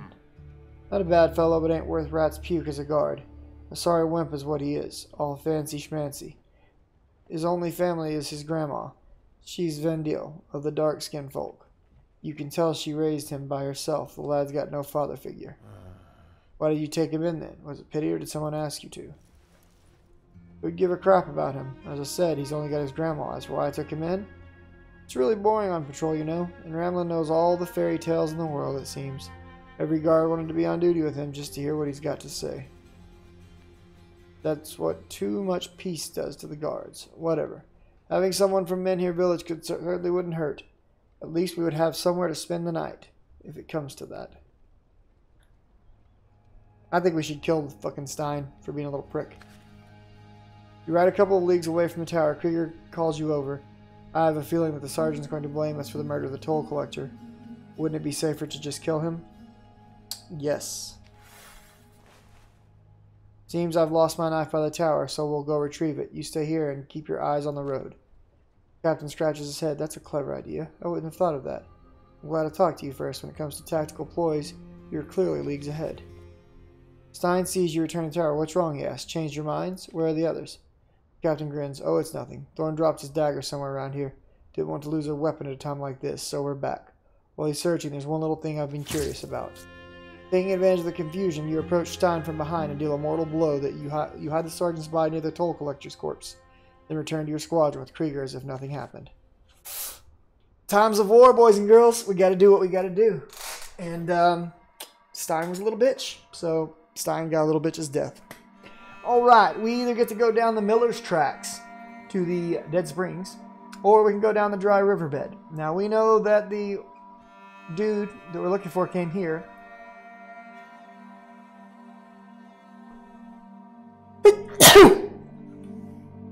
A roundabout way to avoid the dilapidated bridge, a narrow path through fields and barren land, or this road follows a dry riverbed, winding along a rocky plain. It's going to take me the same amount of time either way.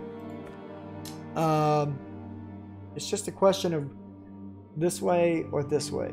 I'm going to go down the dry riverbed. We're going around the outside, okay? Around the outside.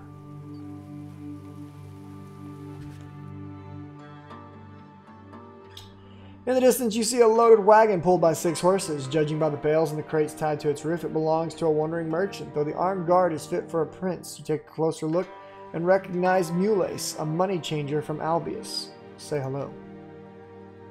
You catch up to the wagon and greet Mules. He waves at you, smiling. You learn that he's decided to move to Ursus with his family and possessions. He'd moved out before the bell rung, so he knows nothing of the reaping. Look at the merchandise. He's got a leather purse. In trading guilds, merchants often pay wizards to have their coin purses enchanted for extra money and luck. Some even turn to sorcerers licensed by the Temple of Divine Retribution. So if I pay 2,000 gold right here, I'll get 300 more gold per battle. That's pretty cool. A popular charm for merchants and travelers supposedly clears your mind and grants you endurance. It's unclear whether a cracked amulet still works. This gives us 7 energy and loses 5 health. Items contain 20 strixes. Nice. Made of bronze and silver, which symbolize the sky and the earth. Used to attract wealth and good trading deals. This bracelet is a symbol of the Merchant Guild. You have 0 fragments of this card, 0 fragments of this card. These are all cards, okay. Nice. Is there more? Okay, cool. It seems worthwhile to buy this for sure. I've got 4,500 gold. So I'm gonna buy this. Let's purchase this. And then I think I want to buy this for the Strixes.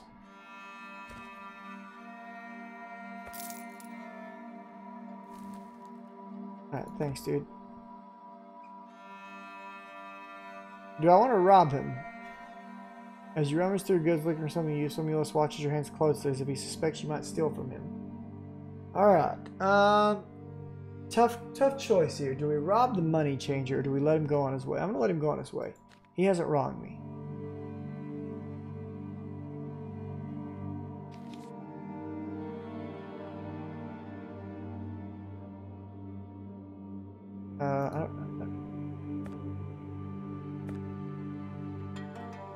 Alright, so we're going to go for Dinford Village on the Highland Plateau. We're losing Strixes as we travel. Quite a while went in and bought the bracelet. A lone horseman comes into sight on the outskirts of Dinford Village. His horse barely trudges along. It looks like it galloped without rest. The rider, just as exhausted, doesn't notice you until you catch up to him. Krieger raises himself in the stirrups, glares at the traveler, and shouts, "Well, if it isn't Ramlin! Wait, you knucklehead, you! Don't you recognize your commander?" Taken aback, the lad hunches his shoulders, but then sighs in relief when he recognizes Krieger. "Hello, Captain Krieger. What brings you here? I'm on my way home. Not that far off in the fact." Krieger squints to scan the nearby houses. Your village isn't going anywhere, and your horse needs some rest. Rest anyhow. You'll ride that poor thing to death, you bonehead. Get off before it crushes you. Gremlin gets off his horse, and the exhausted animal collapses. You give the young guard a scornful glance and dismount in order to talk to him. Rode his horse to death. Catch your breath, boy. Take it easy. Now tell me one thing. We passed a dozen hamlets yesterday, but didn't see a single person. Do you know what's going on? I don't know. I didn't stop by any hamlets. In fact, I didn't stop at all. Why did you abandon your post at the tower? We've spoken to Stein already. He told us about the gray creature, about you breaking the gate, and about the crazy toll collector. We want to hear your side of the story. So the toll collector went mad, but Stein's alright? Gods be praised. I was so afraid to go back because I thought the two of them might kill me. What now? Do I have to go back to the watchtower? Go visit your grandma first. It's not far. You'll manage on foot. Consider it a short leave from Stein. Tell me why you didn't go to Albius for help. I was so shaken with fright, I chose the familiar path to my home village without thinking. When I came to my senses, it was easier to keep going. My grandma's a great healer. Maybe she'll help me with the mark on my neck. And if she can't, the Menhir's nearby. The plague's gotten to you too. I doubt a village healer can cure it. Go straight to the Menhir after you visit your grandma. It's safer that way. We don't have a spare horse, so you'll have to walk, like Krieger suggested. The footprints, maybe. Lots of them. Looks like a party on horseback, larger than yours. I didn't see them, even though I rode without rest, but my guess is that they're heading out for our Menhir. We noticed that too. I can't imagine the company this could be. It's too big for a Birkenon patrol. Could it be bandits? I hope they don't find their way into your village. Never seen any bandits in these parts. We're not rich. There are several bows and lances in every home. They lose more than they gain. There's also a watch around the Menhir, and they would come into our aid. Alright, we'll deal with those mysterious horsemen later. Well, I know a sort of incantation. Bucks you up a bit. Learned it from my grandma. She's one of them vandals. They know their stuff. Well, I know a sort of incantation. Oh, never mind. Can you buck us up? Not yet. Too tired. Besides, I'm a bit of a weakling compared to my grandma. She's very skilled, and she's also got special powders and poultices. We'll definitely see your grandma on the way back. I hope she sells us some potions to keep us healthy. Yes, of course. I'll drop by my grandma's and then head to the Menhir. I suppose I'll return to Stein afterwards. Don't think me a deserter, Captain. Just go already. Nobody's accusing you of anything. Visit your grandma or return to the watchtower. We are too preoccupied to care. Just, why didn't we recruit the dude? I mean, I got room in my team. Having that dude give me a place to stay, it's like, what?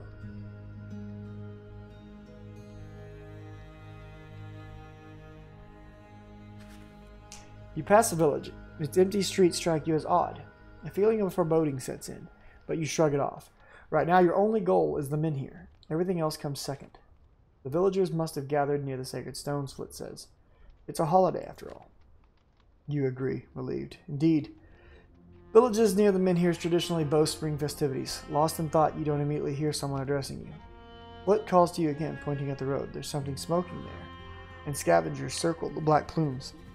You slow down and take a closer look.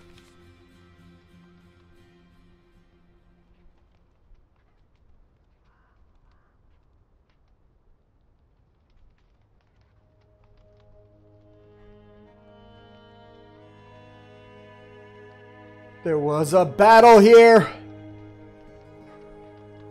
There was a spring festival, and the Reapers destroyed it.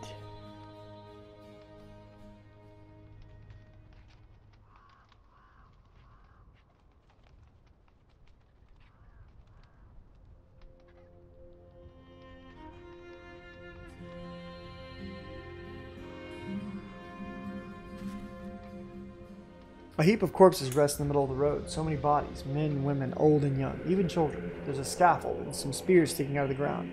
The smell of blood makes you lightheaded. You trot closer, pulling back on the reins. Scorched and torn asunder, all these people died without making a sound, their mouths choked with dirt. Hacked limbs lie nearby. You turn around slowly. Lita stands close by, clenching the hilt of her sword. The others stand further back, frozen in place. Lita sobs. She's petrified, unable to get out a word.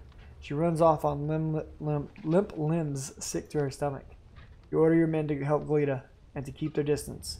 A quiet howl draws your attention. You notice a pregnant woman struggling under the pile of corpses. She's been severely mutilated and won't last long without aid. It seems the woman will deliver her child within a matter of hours. If you leave her here to die, the child dies with her. But if you bring her along, she'll be a great burden, not to mention the baby, if it survives, that is. This is a tough choice. This child could be the hope for the world. It might be what stops the reaping. Do I leave her? Do I cut her throat and let her die? Or, you know, just chop her head off. Or do I try to help her? I'm going to try to help her. You wade through the corpses and pull the woman out from under the pile. Your companions come to your aid. You don't have a healer and it's pointless to return to the village. These corpses are all that's left of it. Seems like you'll have to bring the woman to Minhir. Let's go, woman. It'll probably be my damn curse. But I gotta do what's right. Uh-oh. We got Reapers ahead of us, I think.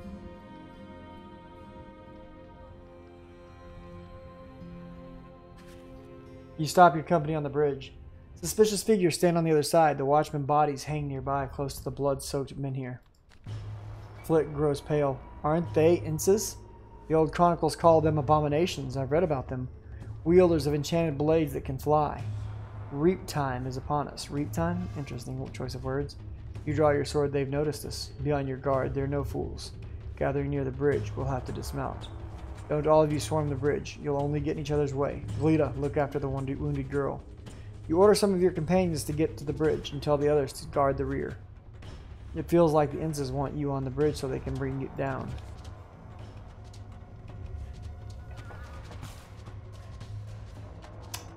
I guess I'm going to have to take Flit with me. Wait, how do level ups work? Alright, first off, let's grab this. What does this do? Minus energy but plus health. We'll take it. Alright, so there's that. Now we got level ups right here. How do level ups work? Let's figure this out right quick. So Thorn Brennan has a level up. He can have endurance, plus 3 energy, plus 1 to walking. Suppressed anger, plus 3 defense, 30% attack. Plus 1 to attack via destructive anger. Or aggression, minus 3 to cooldown, minus 1 to activation time. I'm thinking suppressed anger. Sounds like a plan to me.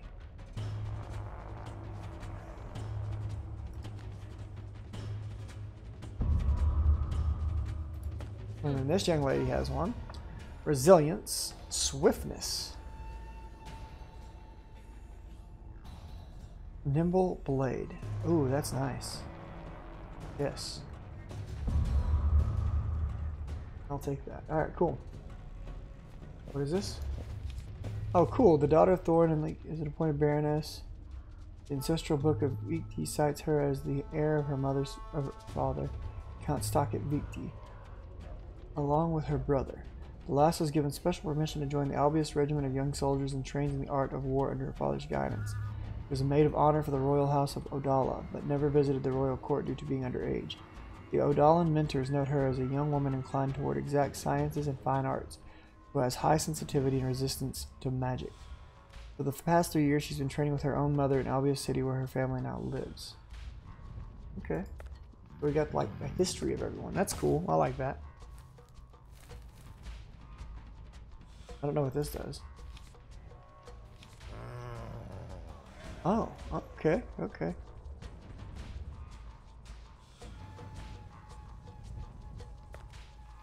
For the commander. Let's go, Flit. You fat bastard. We fight, boys.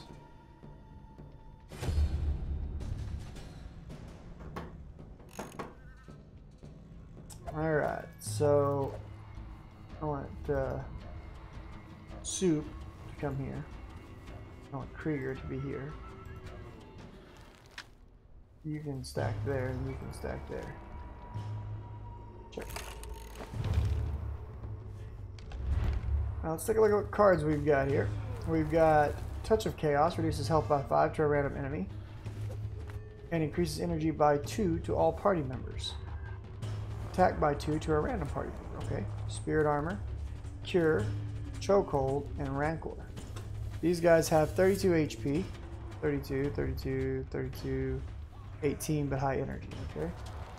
Attack by 5 and increases attack by 1 to all surrounding units. Alright.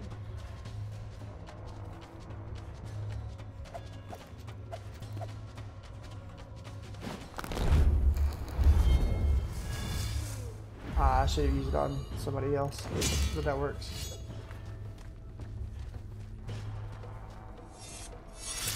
Ooh, little pokey pokey time, huh? Okay.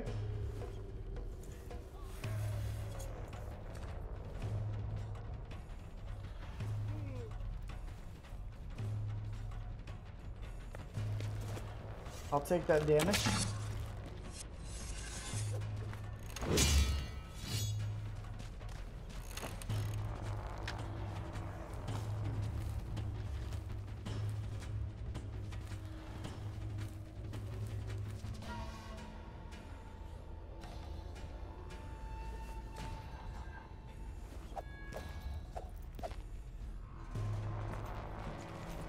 Goodbye.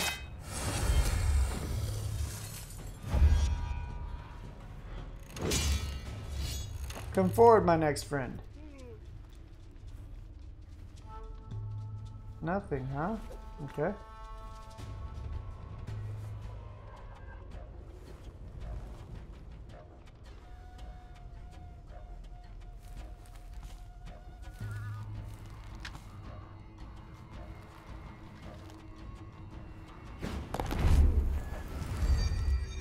Well, why don't we give him some health back, since he did such a fine job for us.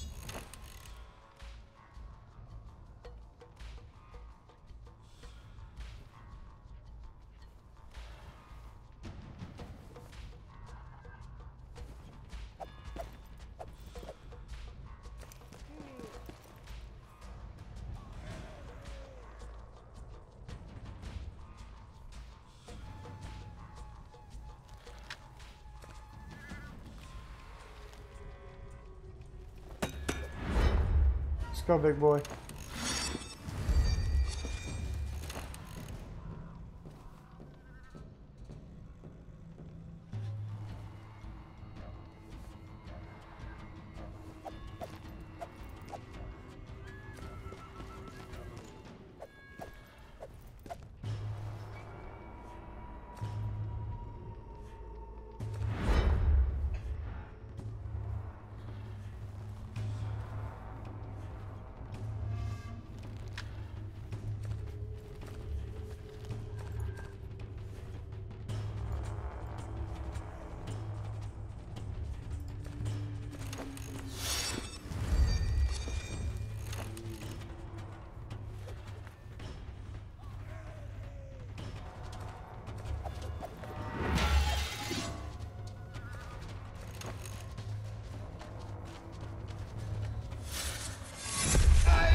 Now it's time to fight back.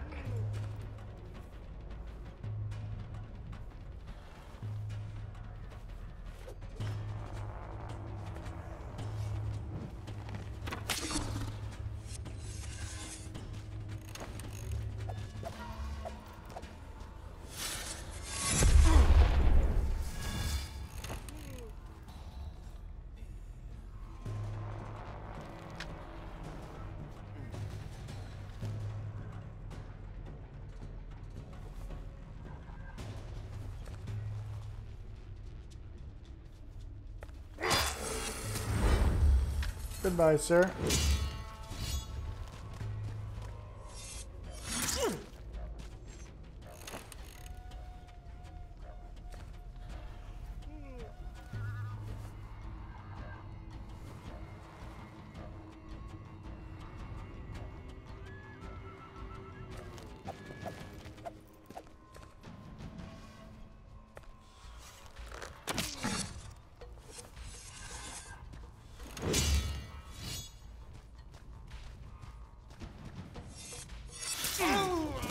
Oh no!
No, that was a pretty cool effect.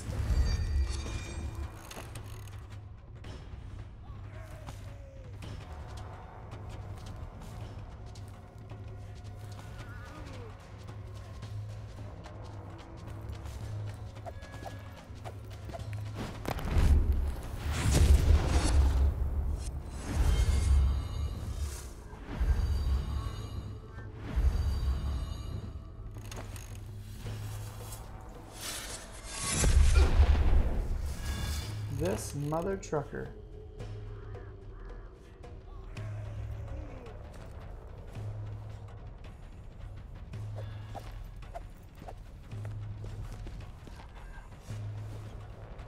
Goodbye.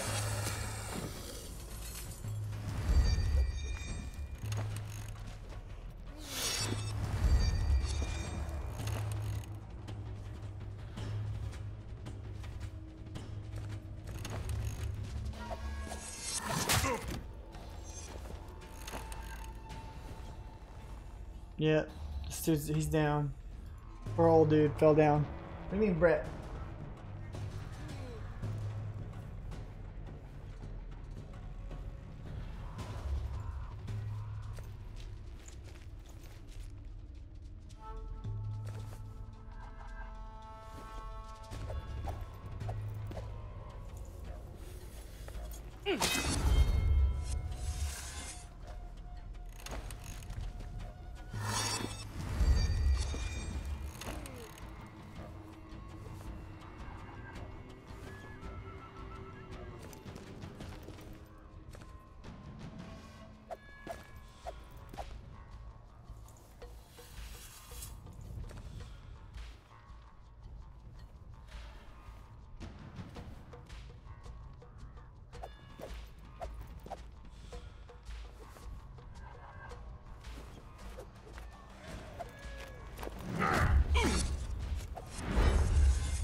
Oh shit.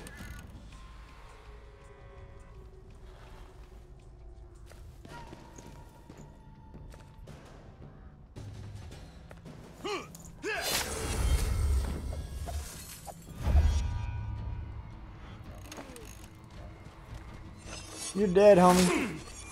Oh, what the fuck's up with this AoE bullshit?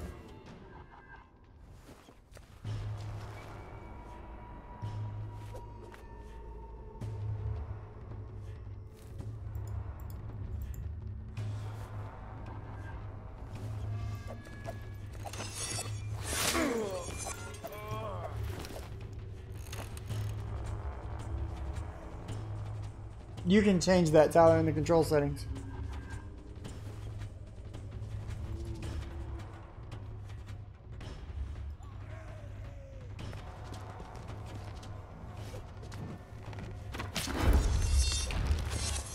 Goodbye, energy.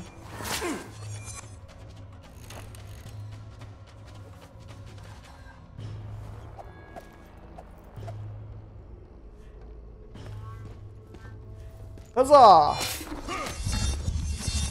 Your energy goes down, fat boy. Stop whipping me, you son of a bitch. Goodbye. I win.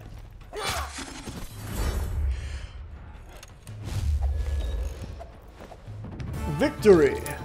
There's that 300 extra gold, boys.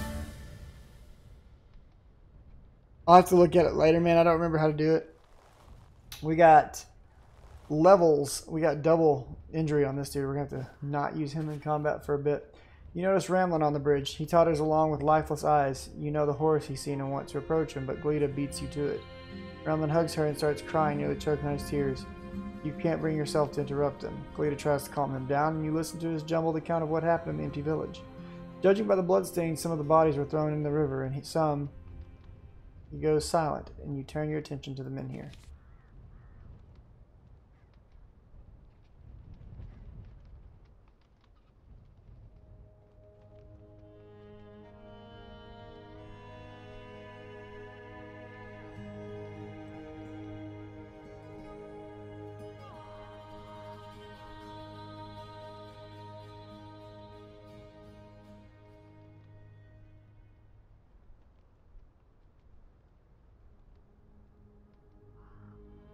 Let's talk to Ramlin first. They killed everyone in my village. Some were thrown into the river, and others. You saw the corpses along the road. There were even people from the neighboring hamlets. Why do these bastards do this? I don't know. Seems like they savor suffering and death. We've purged this place of abominations and we'll kill any more that we find. Touching the lock on his neck. My grandmother thought I was a wizard material. She even gave me her amulet. Let me come with you, Thorn. I don't want to be a wizard, I want to be a warrior. That's why I joined the guard. Take the amulet, please.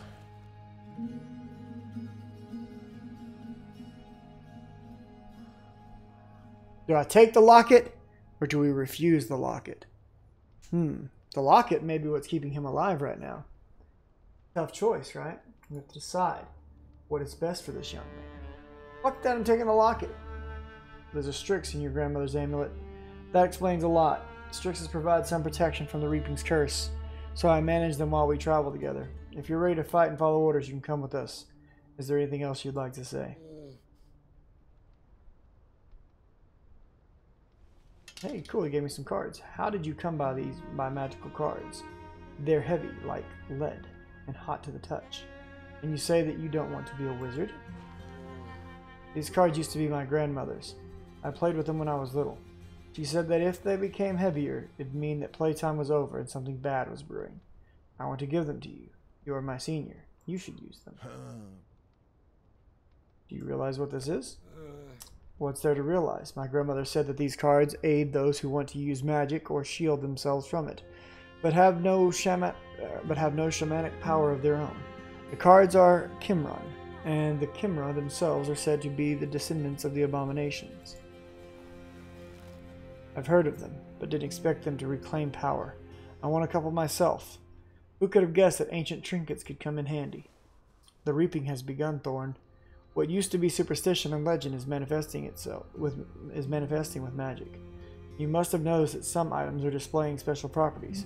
The cards are no exceptions. You can normally deduce what the card does based on the picture. They're not for wizards, remember?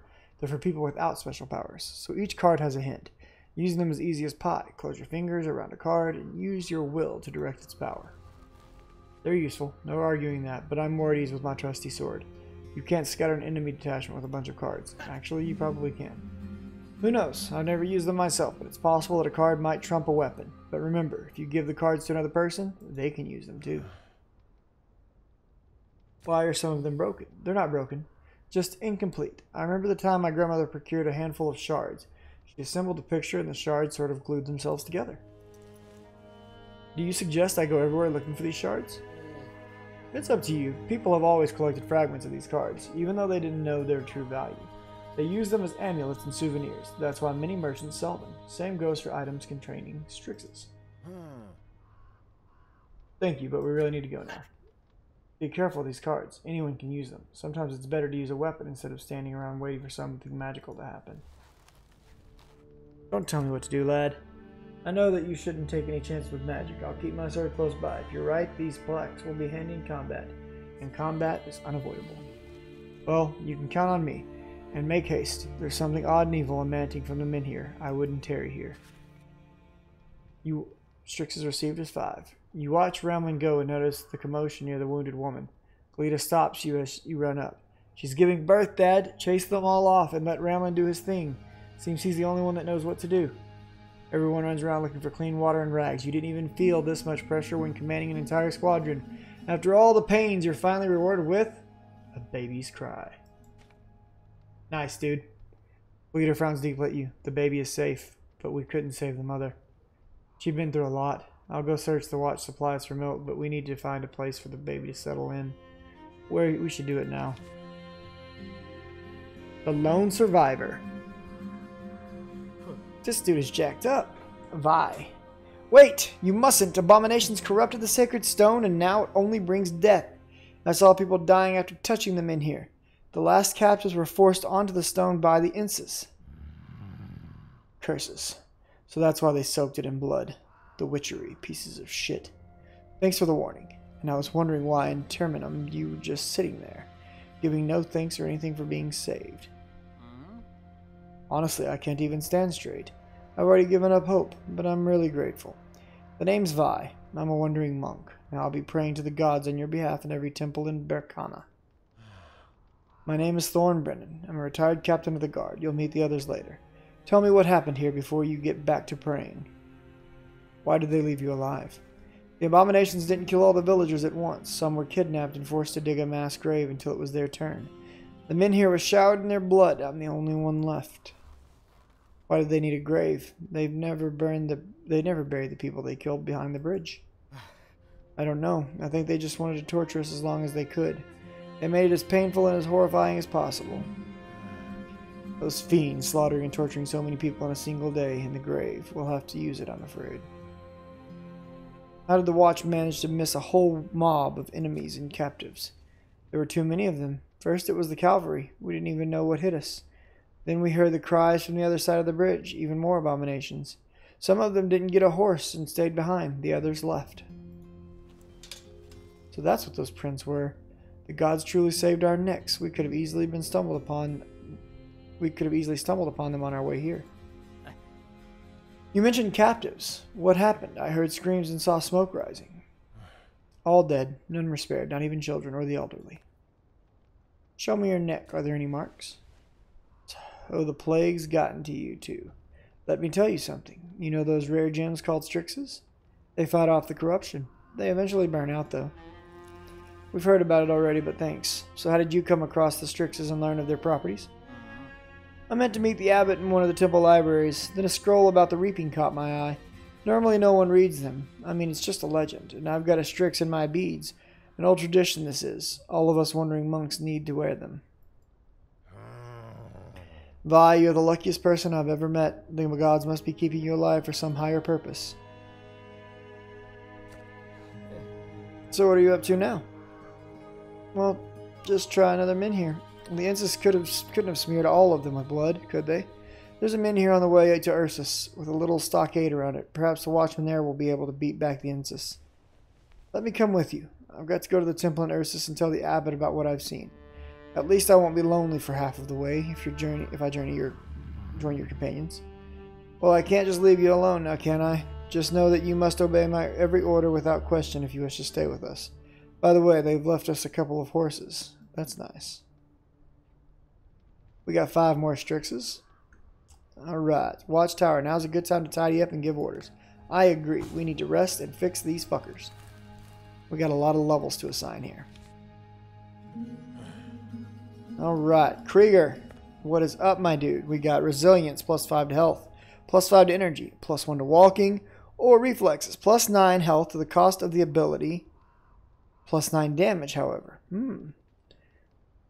I'm thinking let's just make you a fatty tank for right now. Okay? Thanks, Krieger. Sop. You big bastard. We're going to do the same thing with Sop. Brett. What's up, gangster Brett? +1 to attack distance. Oh, yes. All day. Unlocks skill focus. I don't know what focus does. What does focus do? Is there a way for me to look at that before I assign it?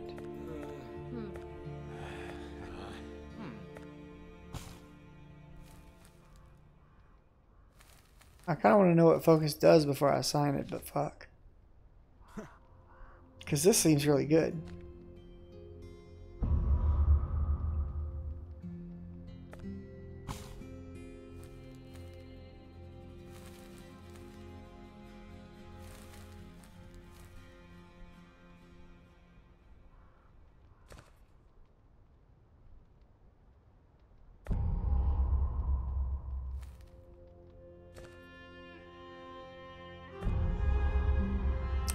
We are back in business, boys. You decide against burying the bodies that lie by the road. At least all the fallen beside the men here have found a common grave. You know further business here, so you prepare to head out. You notice Glita is in deep thought. Before you can speak, Glita beats you to it. Why haven't you let me onto the bridge, Dad? Am I a bad fencer, or were you going easy on me during trainer? You feign surprise. And who else would care for the wounded? Our men aren't exactly a nurturing bunch, so I put my trust in you. And judging by how you handle childbirth, I wasn't wrong to do so. As for going easy on you during trainer, that's complete and utter nonsense.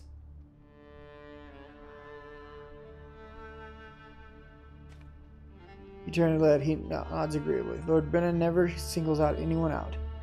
But he really had it out for you, Glita. Maybe that's why you're better than most. You can tell that Glita's shocked by all the praise and decide to seize the moment. Grab your stuff, everyone. The child's going with you, Glita. There's a squad of incest prowling about, so get back on your horses quickly. That's right, girl. Take care of that baby. In enemy territory, a campfire gives warmth, but the cold gives protection. All right, Shadow so Clan's code for warriors of peace. we're at chapter 2 now. I'm going to go grab a drink right quick, and then we will continue on with our adventure here in this game. What do you guys think so far? What do y'all think of the game? A lot of reading. The combat's kind of cool. I wish there was more combat and less reading. I like reading. I like RPGs. I like stories. But I am feeling definitely overwhelmed by the sheer amount of reading involved, and I would like there to be a bit more action involved. But what do you guys think? Y'all let me know. I'll be right back.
Alright, I'm back. Let us keep going. Click to continue. Year 1002 since divine retribution. Spring equinox. Kingdom of Frisia. The city of Voden. A procession approaches the city. Hundreds, no, thousands, walk to Voden, shackled and closely guarded.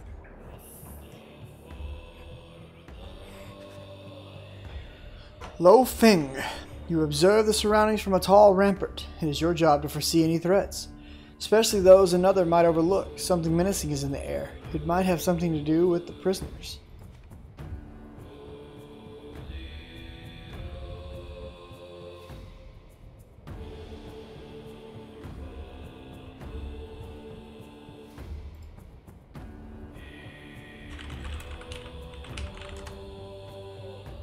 You are a bodyguard of the highest rank, a warrior of the Shadow Clan. Your client, Count Pelko Soturi, shows you off like a golden belt buckle.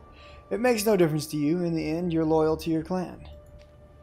The streets are full of gawkers, city dwellers, and villagers who brought their whole families to the festival. However, temple inquisitors, not itinerant entertainers.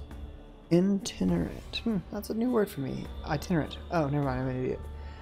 Preside over the ceremonies. Itinerant. They offer a special kind of entertainment. There will be executions and torture to commemorate the spring equinox. This time there will be an astonishing number of victims. The city will drown in blood. That's interesting.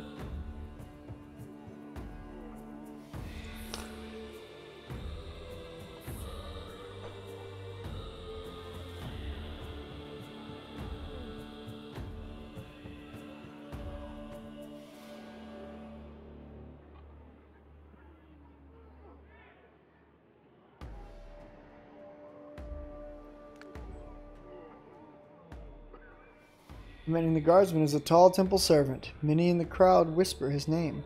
Akoma. Count Pelko Soturi approaches him, arms wide open. Finally, you're here. How was the journey, Your Holiness? What news would you like to rest or begin the festivities immediately? Have you considered my request?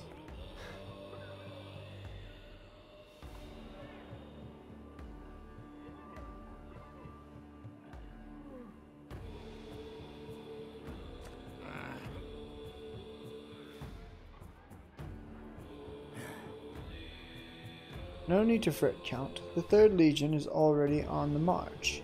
You should let fate do the work when considering the commanding of 3 legions. Other commanders might suffer from falling sickness, or their tents could be attacked by bandits. Do you follow me? Does the temple permit such tricks of fortune? And how should I pursue a fate like this? Will the temple advise me?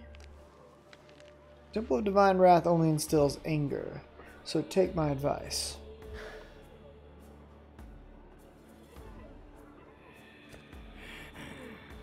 If the icons are as good as they say, here's your solution.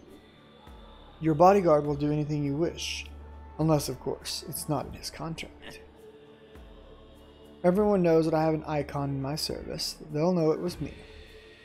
Besides, I don't want to lose a bodyguard of his caliber. They say an icon is worth 50 Frisian warriors. Money-wise, that's certainly true.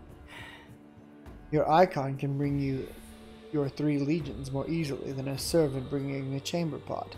Test him if you doubt him. I like this sort of entertainment. If your bodyguard slays a dozen or 2 Frisian guards, I'll turn a blind eye. You are absolutely still. A premonition touches you like a breeze, but your inner peace is undisturbed. You're always ready for whatever happens. Lo Feng, stay here. I need to speak with His Holiness in private. Don't worry. I'll be safe in Nakoma's company. Meanwhile, make sure that everything is in order. The Count frowns, but he's unsurprised. This day last year, 2 murderers were tortured to death in the city square. This year brings many more victims, but they look nothing like murderers.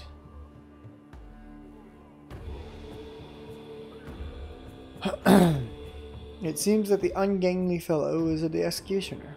He's in conversation with an old inquisitor, clad in black robes bearing the sign of the temple. The old man appears to outrank him, but the executioner will preside over the coming festivities. The executioner checks the steel spikes protruding from the wall and then looks in a tin box. Ogren, why the blazes did we drive this herd to Woden? You can only hang 10 people at a time here. Do you mean to drive back the rest? The older man rummages through a canvas bag. Did you plug your ears when I went over the details? We slaughter a dozen, maybe 2 dozen here. The rest we drive further. We're working for a grand cause, Mel. The ears, by the way. Don't forget the ears.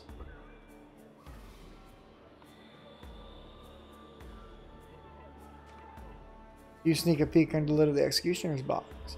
Knives, hooks, pincers, tongs, and steel spikes glisten ominously. The owner of these instruments clearly loves his job. I remember your collection. What should I cut off that's different? Noses, perhaps? As for the grand cause, I'm happier arranging smaller affairs. Smaller and sweeter. Ogren laughs. Don't tell me. I saw you drool, slicing a wench from breast to crotch just to see her guts spill. Just wait for it. You'll have it your way. We'll slay them by the hundreds. So all this talk about opulent Berkana isn't just gossip. It's a long way to go. Many won't make it. Still, there's nothing like fresh meat. You wonder why anyone would drive prisoners toward war. Usually it's the opposite.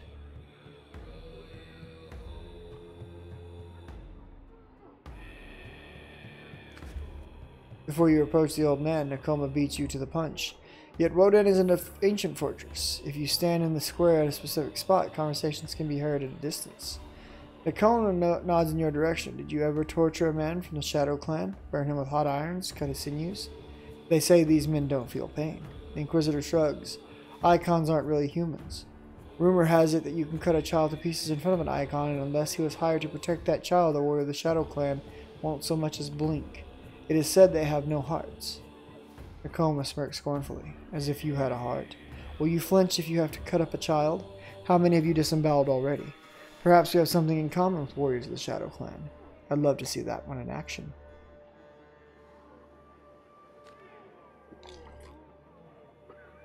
Nakoma meets your eye, but you look right through him, into the void. The old man coughs. I have a heart, your holiness. On occasion, it even aches a bit. Yours will too when you've lived as long as I. What do you think? Will we defeat Berkana this time? Nakoma pats the old man on the shoulder. Soon you'll see everything for yourself. All we need is to spill some blood. Lots of blood in the proper place. Woden is only the beginning, Ogren.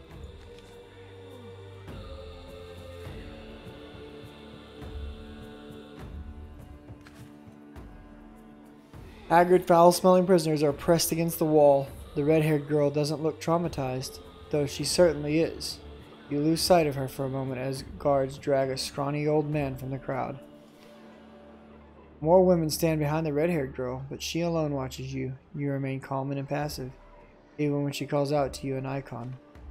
The red-haired girl is definitely not Icon. If she were, you'd have been forced to abandon your service and save your kin. Nothing else can interfere with your service to Pelko Soturi, who pays you so well. Hey, warrior. My name is Reet. Can you feel what's happening? Isn't it time you remembered your duty? You remain silent. Your inner peace is absolute. Open your eyes. That temple warrior isn't human. It's a reaper in human form.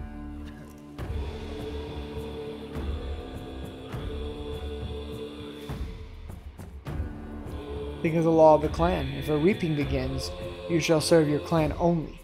You should fight a reaper wherever it appears. The law of the Shadow Clan binds you to oppose the reaping and the reapers. Do you remember your duty?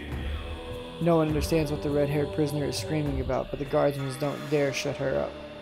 Nakoma's eyes are daggers. She knows something she shouldn't. Still, no one can foretell a reaping. You don't have to believe me, but today is the day. The reaping is coming.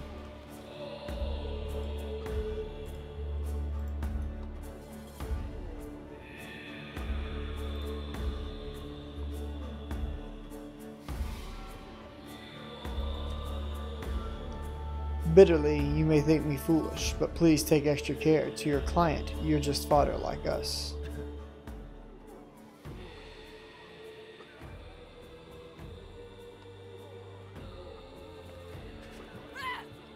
You turn around and find Nakoma staring at you with a contemptuous grin. He gives a sign. You hear screams and choicest swear words behind your back. The guards have picked up the girl Reet and are carrying her to the chains. The temple servant watches you closely.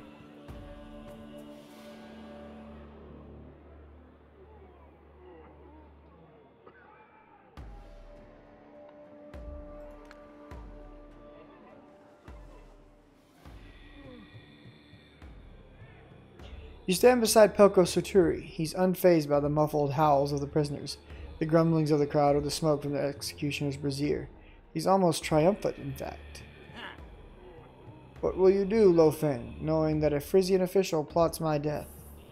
What if he plans to send assassins after me?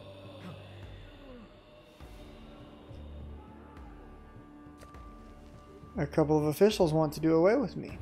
3 of us seek command of the legions, but only 1 shall prevail. If you don't stop them, you'll soon have no client to protect. The legions are already on the march, but neither commander has joined them yet. One of them just passed through the Gillian tunnel. The other is a bit ahead of him. They don't have a large entourage. You'll manage.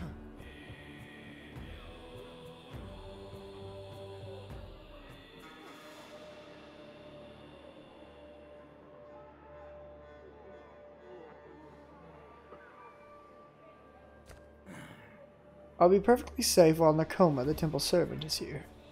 I want to test you first. There's a wench who dared scorn his holiness. The red-haired scum mocked him all the way to Woden. Kill her, and if I become commander of 3 legions, I'll double your pay. For an icon, the client's word is law, even if the client breaks the law.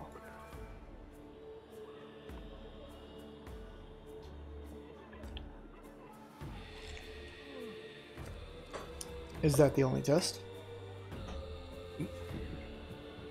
No, but the next one will cost you nothing.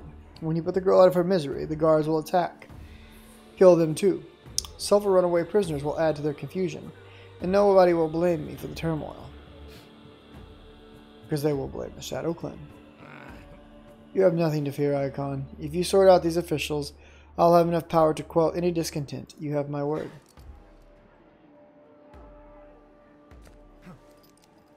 I shall slay anyone sent to kill you, however, many there are, but I am not an executioner.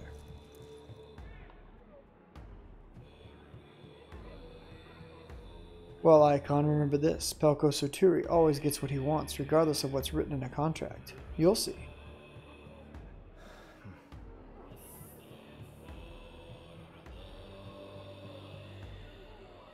You ready for... The Frisians are cunning. They pay these sons of the Shadow Clan handsomely for their services, but easily go back on their words. You expect it. You're ready for them. But, as the tortured redhead asked, are you ready for the truth? Silence falls over the square. Spread-eagled wretches on the wall freeze in anticipation of their dreadful fates. The only sound are the clinking of the executioner's instruments being laid out on the bench, and the flapping of banners over the burgomaster's head. Silence falls. Oh, choose to watch the execution. Watch the executioner. Watch the prisoners. Prisoners at the foot of the wall can barely stand. Few men, the very old and very young, remain.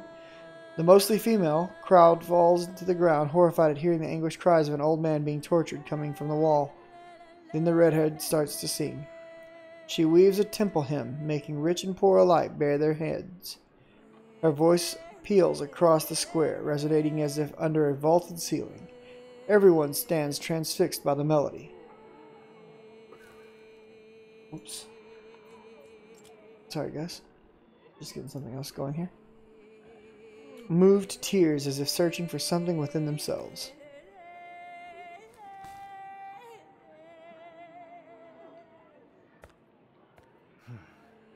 She weaves... let's see.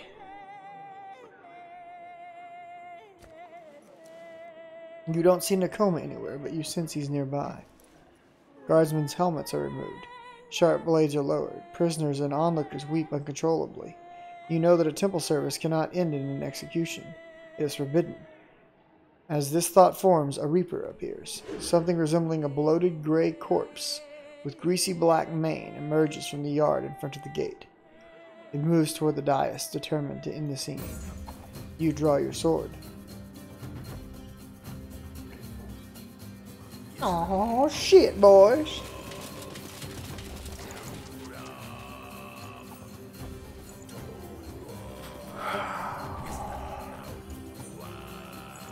Dude, this guy's got all kinds of stuff.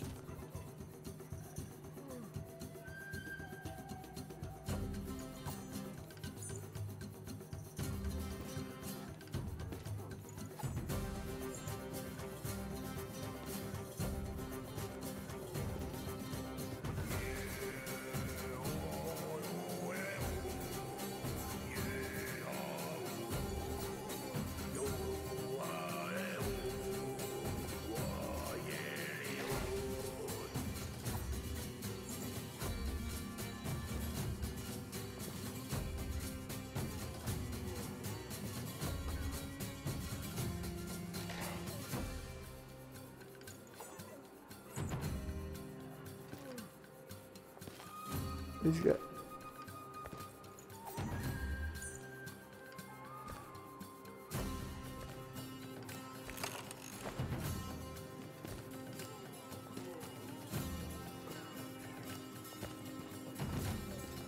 Shrink.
Now that's interesting.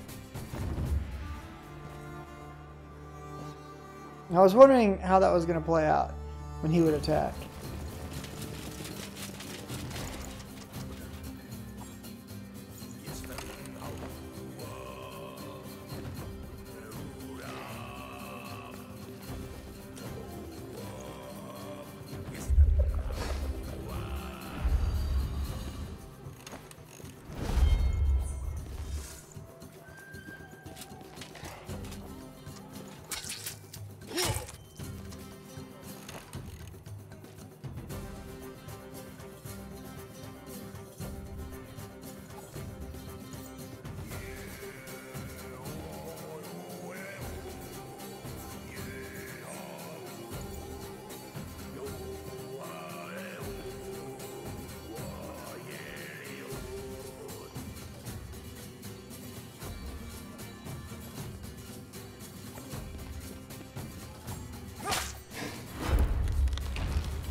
Holy shit, he just jacked me the fuck up.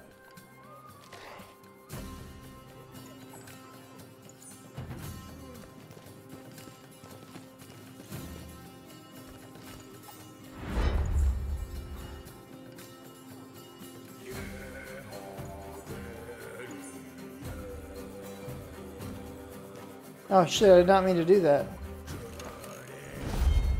Okay, so I could have used that plus my big attack. Alright, alright.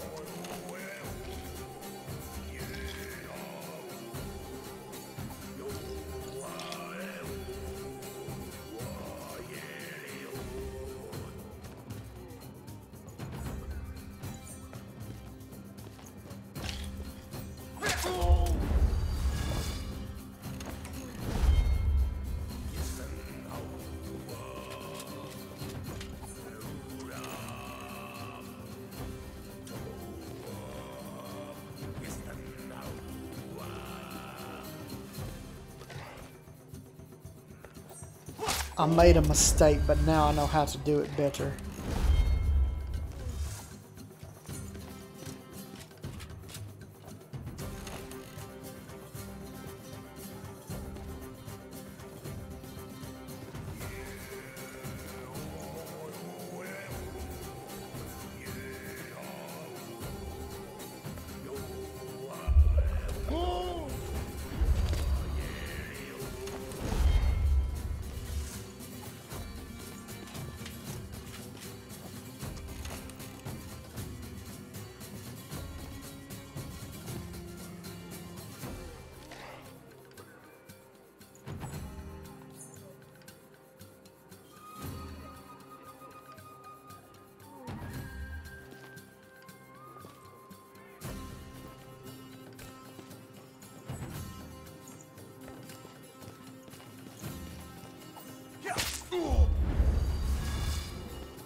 I'm gonna die right here, but now I know how to do the fight.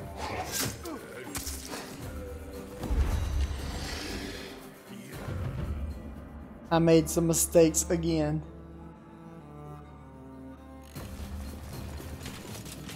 I like the music, it's pretty baller.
One more swing and he's dead.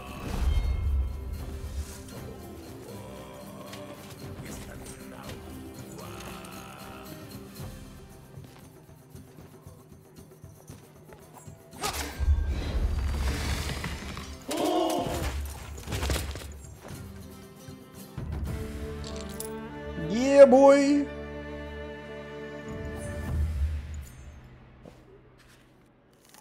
Killed by your blows, the monster turns into a wisp of fog. A sacred strix set to the steel of your blade sizzles and burns out. The mystery is solved. This is what made the Reaper vulnerable. A strange weakness washes over you, making you stagger. Did the monster curse you? Your eyes meet Reed's. She's been a hard nut to crack. 2 swings of the sword is enough to cut the ropes binding her. The moment you set her free, she rushes to the other prisoners. The rest isn't your responsibility. Your road leads to the Isle of Shadows now. But first, you need to overcome the strange weakness. Many generations of warriors live their life knowing that if a reaping comes, they'll have to oppose the reapers. Whoever cuts even one of them down should bring news of it to the Shadow Clan. Your service to Pelko Soturi has ended. In the first days of the Great Disaster, you rushed to a backwater town on the edge of a Burkanan kingdom. This time, it seems the dice rolling on the game board will be carved out of your bones. My bones.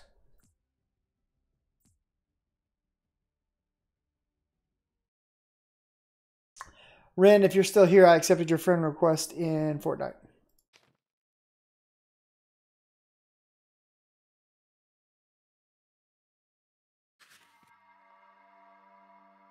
You sped forward like never before, leaving ravines and mountain passes behind, taking narrow pathways which had been swept away by masses of thawing snow by now.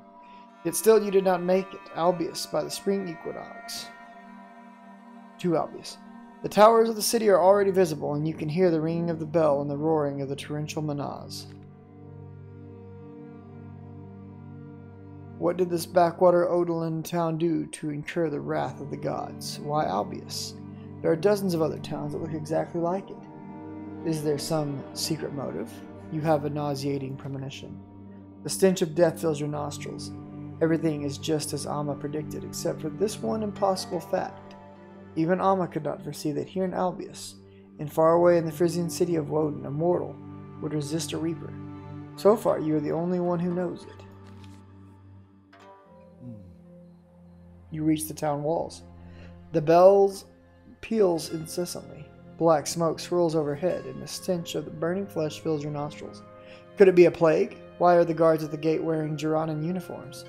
This is still the Odalan kingdoms.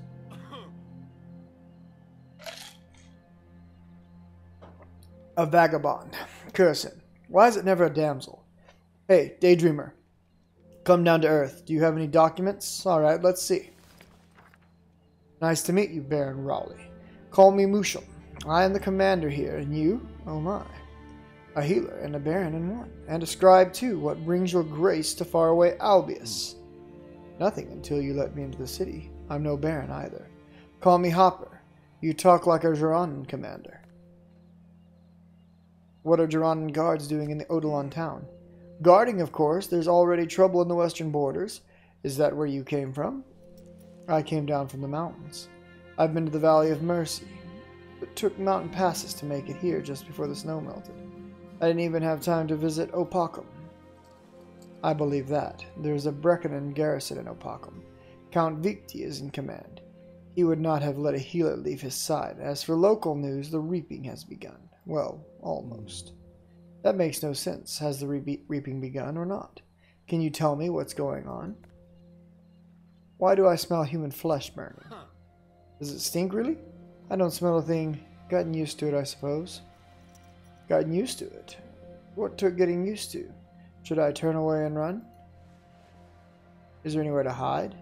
Anyhow, a monster appeared. It sealed the gate and did its, what you call it, spelling or sourcing.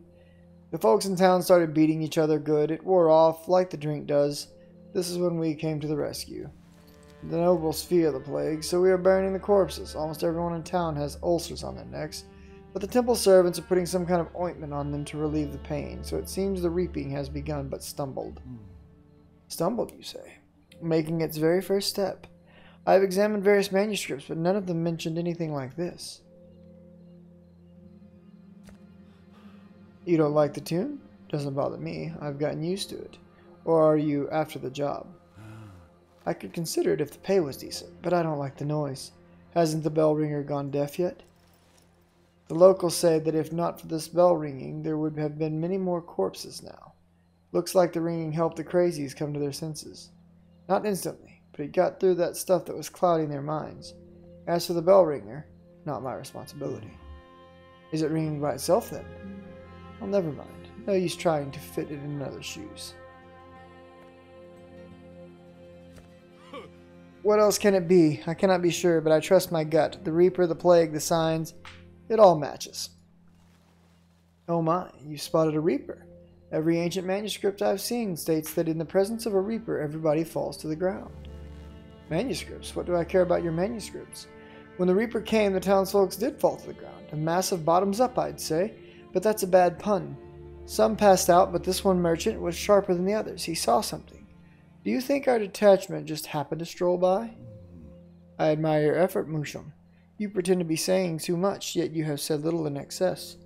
You have been listening carefully this whole time, but I have nothing to hide. I am what I am, a scribe, a book lover, a healer. I do odd jobs on the side. That's enough chit-chat for now. I don't have all day, buddy. You're not a beautiful lass, so we're done chit-chatting. Welcome to Albius. Why summon the guards? Did I offend you? Not with defenses as good as mine. Thing is, I have orders. If I were to see a scribe at the gate, I am to send them to Cardinal Coronzon. Why, well, that's none of my business. Did you say Coronzon? I used to know a man named Coronzon. Since you're the Cardinal's good friend, you'll get along. Unlike him and our prince, my men will escort you. Goodbye for now.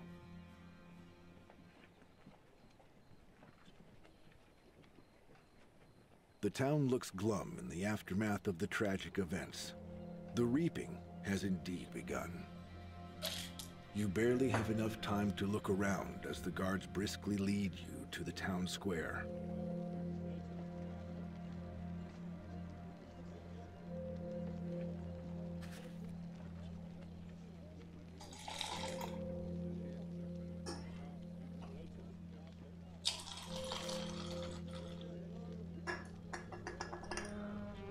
You arrive at the town hall with an escort of guards. One of them, a tall, hulking man, stays behind when the others leave. He sizes you up, then points to the entrance of a nearby shop. He obviously wants you to go there. The ear-splitting peals of the bell make you wonder how the Cardinal stands it. Ake. As you take in the town hall, the guard take stock of your horse. My name is Ake, he says. If Musham got it right, you're Hopper Rowley, a peculiar man, a book lover, healer, and baron. You face the gigantic warrior smiling, your friendliest smile. Why does your horse wait for you by the tent, like a dog? Is it trained or something? Does it bark on command too? No bark, all bite. Keep that in mind. Be careful with this beast. Like I need that horse of yours. It's too scrawny. My feet would probably scrape the damn ground. If the horse doesn't collapse under my weight, that is. Look after it, Ake, and now you shall see that I pay my debts. I haven't lent you a thing, and I'm not going to. Your horse isn't going anywhere, and neither are you. You're not leaving this town until you've spoken to the Cardinal. He and the Prince argued about that, actually. Intrigues dispirited because the temple seized the right to inspect all scribes and mages coming to town.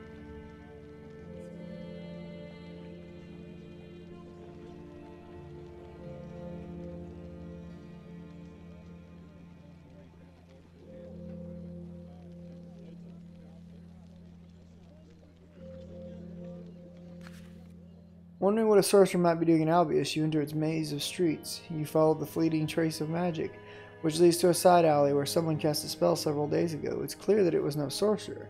Someone used one of the magical plaques. It makes sense that they would be imbued with power during the reaping. The pavement is smeared with blood. It looks like some hand-to-hand combat took place, too. A squeaking door makes you turn around. Several gloomy-looking hulking figures exiting one of the houses stop when they see you. Large sacks on their backs tell you that either one of them is moving out, or they're common marauders. It seems like it's the latter. The thugs throw the sacks to the ground and draw their weapons. Let's go, boys! After all, I'm an immortal.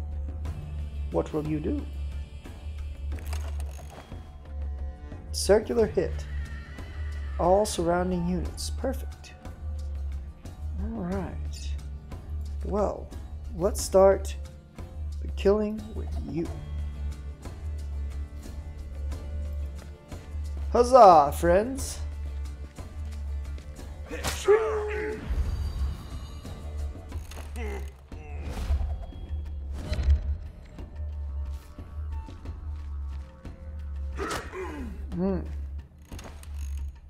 deftly delivered blow. My turn.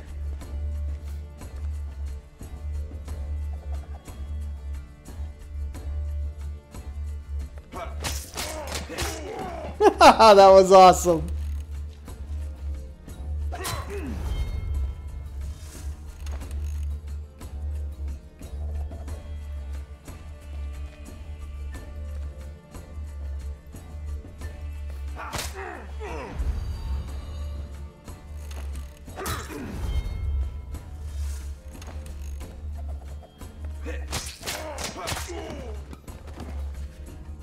You look at the corpses and frustration washes over you.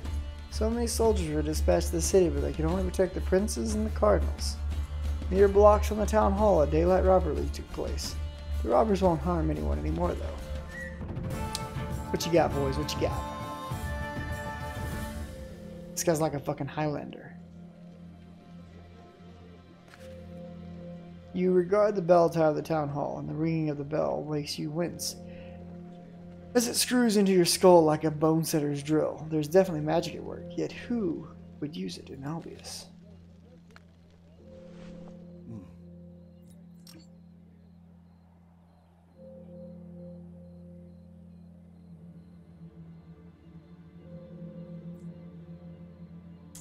Speaking to himself, Trieg, the Prince of Jorana. You didn't look so worn out last time I saw you. What aggravates you so, Your Highness? The beginning of the reaping or the incessant ringing? Who are you? I've been told that a certain scribe has arrived in town. Is it you, a healer and a wandering sorcerer with a license? Hopper Rowley, your face looks familiar. Might we have met? We met in your palace, Your Highness, about 3 years ago. I had just gotten my scribe's license. I spent a whole year going through your archives. I can't remember every single palace scribe. Now, if you were a good swordsman, we could talk. I see that you have a sword and a staff. Isn't that a bit much? And what brings you to Albius? Staff is for walking. The sword is for defending. Such are the times we live in. You either carry a sword or someone carries your head. As to why, I got word that the reaping has almost conquered Albius. That's why I'm here, Your Highness. What do you mean that's why you're here? You're starting to piss me off. Make yourself clear. Why, in terminum, have you come to Albius? That's hardly a secret, Your Highness. Just watching the events unfold in the blessed land of Berkana and writing it all down. I'm not so sure about the Berkanan blessing. Looks more like a curse to me, but why Albius specifically? Asiris told me that the reaping will begin right here, on the day of the vernal equinox. I was curious, you see, but almost didn't make it. I had to travel a long way. Asiris, was she by chance an attractive young lady, or a crone with looks that'll freeze your soul? I find her beautiful, past her prime perhaps, but hardly old. Stumbled upon her in the Vale of Mercy. I didn't really believe her. It's better to see for oneself, so I just dropped by. Asiris was right. It's disappointing that she's so far away. I'd love to meet her. The reaping excites your curiosity, you say. You must be an expert on the subject. If you're as clever as scribes pretend to be, tell me, was the bell ringing during the last reaping, and if it was, how did they stop it? Is there a clue in your scrolls about how to silence the bell? It did ring, but differently, and not for days, at least. I mean, how do you even keep this up? Anyway, stopping the bell is child's play. Just get the bell ringer off the damn thing. Do you have any idea how many men I lost in the town hall? I don't need a scribbler. I need soldiers. So much for your usefulness. Go visit the cardinal and see if he can find a job for you.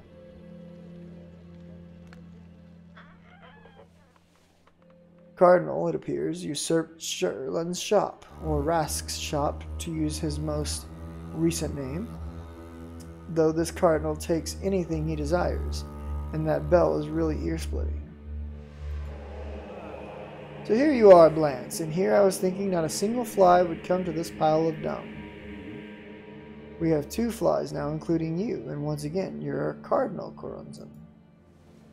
So you're a vagabond again. They told me you call yourself Hopper. I liked Blance better. I've always been amazed by your passion for changing names. Only Amma has always stayed Amma. Your coming here is no coincidence, is it? What else did she predict?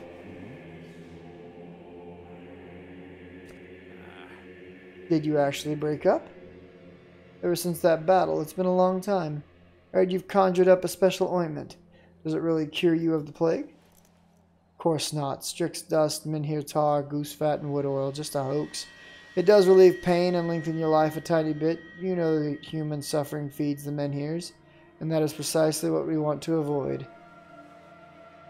You said that you didn't need it last time, and it ended in a massive battle. Had it not been for our 12 brothers and sisters who came to Albius. Are you saying you don't know, Blance? I'm surprised. You should have seen the one responsible for all this. Whoops.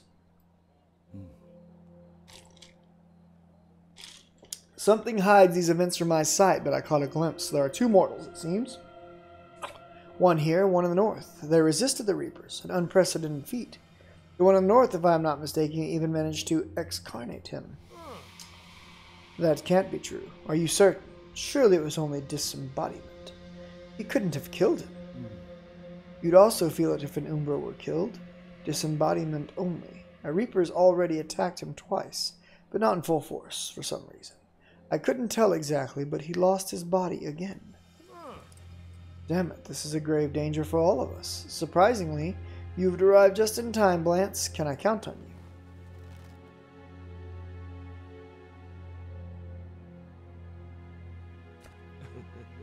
Answer me my questions. There's something strange about this reaping. It's waning. You think I'm hanging around here for fun?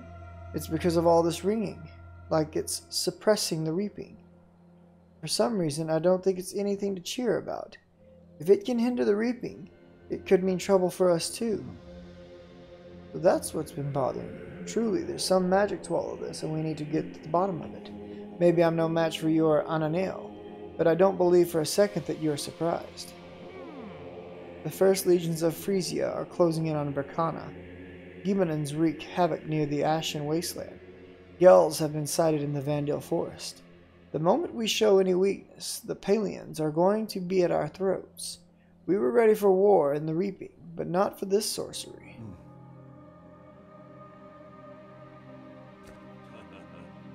Saving someone again, huh? I'd rather you ask me to kill someone for a chance. That's much easier. There are enough murderers at large as is, although you're one of them. Still, doesn't the thought of saving someone please you even a little? Alright, I hear you. I'm afraid I don't share your idea of fun. I hope you'll allow me to make a decision about any requests that we make. If so, then we have a deal. Spare me your chuckling. If we'd only turned Frisia into a graveyard when we had the chance, we could have avoided all of this. Naturally, once we're standing in the middle of a graveyard called Berkana. Those people are like cockroaches. Leave 10 alive, soon there will be 1,000 of them. At least they're much more efficient at getting rid of themselves than the reaping ever could be. Those people are like, oh yeah, stop dwelling about, tell me what you need. It's not that simple. A merchant named Patagang supposedly saw a woman of profound beauty before the reaping, but no one else did. Then he saw the retired captain of the Odalon Guard, Thorn Brennan, with his daughter. They were talking to a reaper. Why should I care about a merchant's visions? Although Captain Thorn did pique my curiosity, looks like he's the man I need. Why would a reaper converse with mortals, I wonder? I don't know. Thorn's wife died first. He took his daughter and a couple of soldiers and scurried away.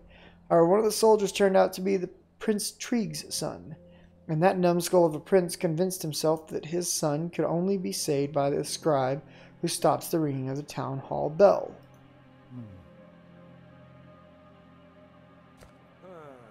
Thorn is sentenced to death. A reaper left his mark on the town gate, and our dear Shirlin broke it down when he escaped. The Albius guards were clearly a bit traumatized. Then Thorn goes out and hacks them all to pieces. Trieg's worried about his son and wants blood. I don't care for the prince, but I'd like to find Thorn and have a talk with him, although I don't care for his possible execution either. And Prince Trieg will not take me seriously as a scribe anymore, so I can't promise I'll be any help.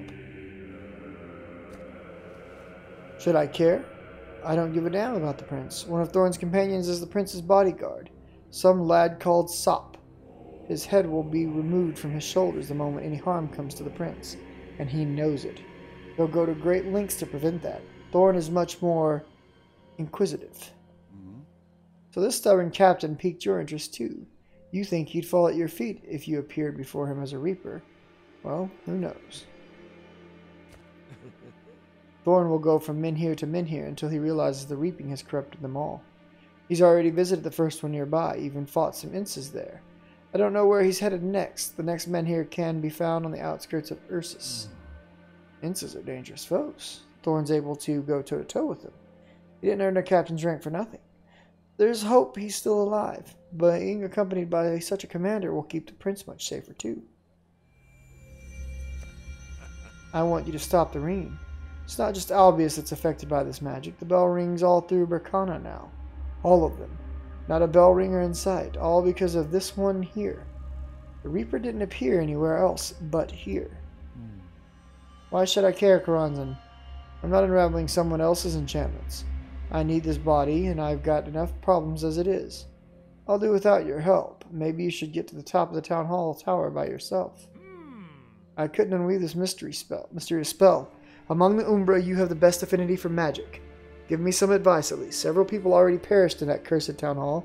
The bell's magic saps the mortal's will and forces them to climb upwards. But we are different.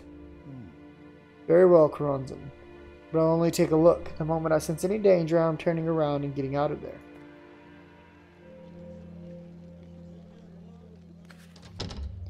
On your way to the town hall, you're joined by Karanzan.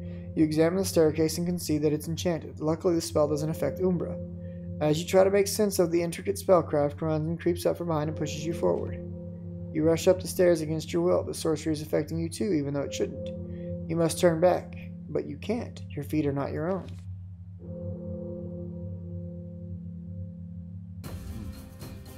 On the upper platform of the bell tower, you find soldiers who got too close to the enchanted stairs. Their eyes are vacant. You draw your sword. The guards might not attack you of their own free will, but that's no reason to get yourself killed.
Berserker. The bell keeps ringing. The rope swings on its own under the spell's effect. Simply grabbing it should break the spell, and you'll be free to leave. But it's a trick. Touching the rope triggers a curse. Trusting Karanzan was a mistake, and you're about to suffer the consequences. You gather the courage and grab the rope, losing your footing as the bell tower crumbles.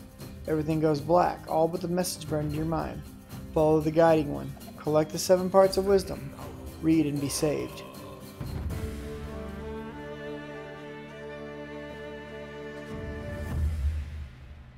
You woke up to somebody slapping your face, then hauling you upright.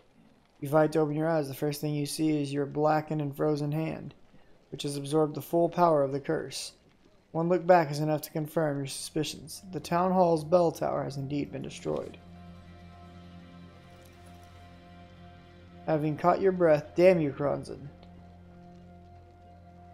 I didn't see what that said about the curse is spreading. You scoundrel.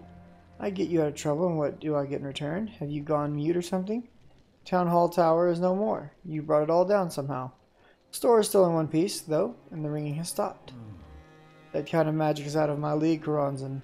I can only tell you that it definitely kept something horrifying at bay. It still does, but now with my help. See my hand? This unknown sorcerer must have had both hands blackened. Or could it be a sorceress? No matter. A being capable of such spell work can assume any form. The spell hasn't broken, and that's no ordinary curse on your hand. The bell must have been a decoy. But I don't understand the enchantment's purpose. How should I know? If not for the bell ringing, the people of Albius might have been slaughtered each other. Damnation, it's your fault that I got caught in this enchantment, along with the gods and know who else. What if this blackness reaches my heart? Hasn't happened yet. Enough with the weeping.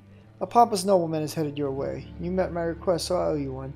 However, if you want to ensure my goodwill, I suggest you find Thorn and bring him to Opacum.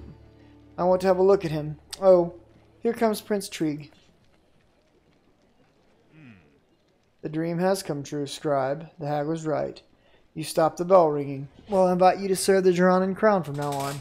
Find my son, Ho, and the captain who led him away. Name of Thorn Brennan. Save the boy and bring the captain to trial. Excuse my insolence, your highness, but I just want to get this straight. First I hear about a girl of profound beauty. Now there's talk of some hag. And what's with the dream? Does it have anything to do with your orders? I dreamt of a terrifying hag who foretold your arrival. She tried to soothe me and said you'd help me. Don't grind your teeth, Karanzan. Respect the Jaranan crown. You demand respect for the crown, but you show none for the temple. All these dreams and prophecies are pure heresy. And oh, forget about Thorn. He's not your subject, so it's not up to you to bring him to justice. It might surprise you, monk, but I'm perfectly capable of making decisions without your precious guidance. Is it too much to say that annoying temple advisors belong on the rack? It might... temple is above the crown. An overgrown stalk can always be trimmed, Karanzan, even when growing in a temple precinct. If anything happens to Ho, Thorn's head will roll, and if you object, you'll lose yours too. Really? Maybe you'll cobble a scaffold together yourself and find an executioner or two. You even have a herald. So what will he cry about? How Odala shows no respect for the crown of Jarana? I'm no executioner, but I could pass for a herald. All those ruins make me afraid the scaffold will collapse under my weight, though. It's a deal then, your highness. You showed kindness in my time of need. Now it's time for me to return the favor. Glad to hear that. The gods were on the cardinal's side today. Leave it at that. Bow to the scribe, Karanzan. He soothed my anger. But don't you dare talk back to the crown prince. As for you, scribe, you should say hello to your future companions. Do I have choices? I don't think I have any choices of where to go.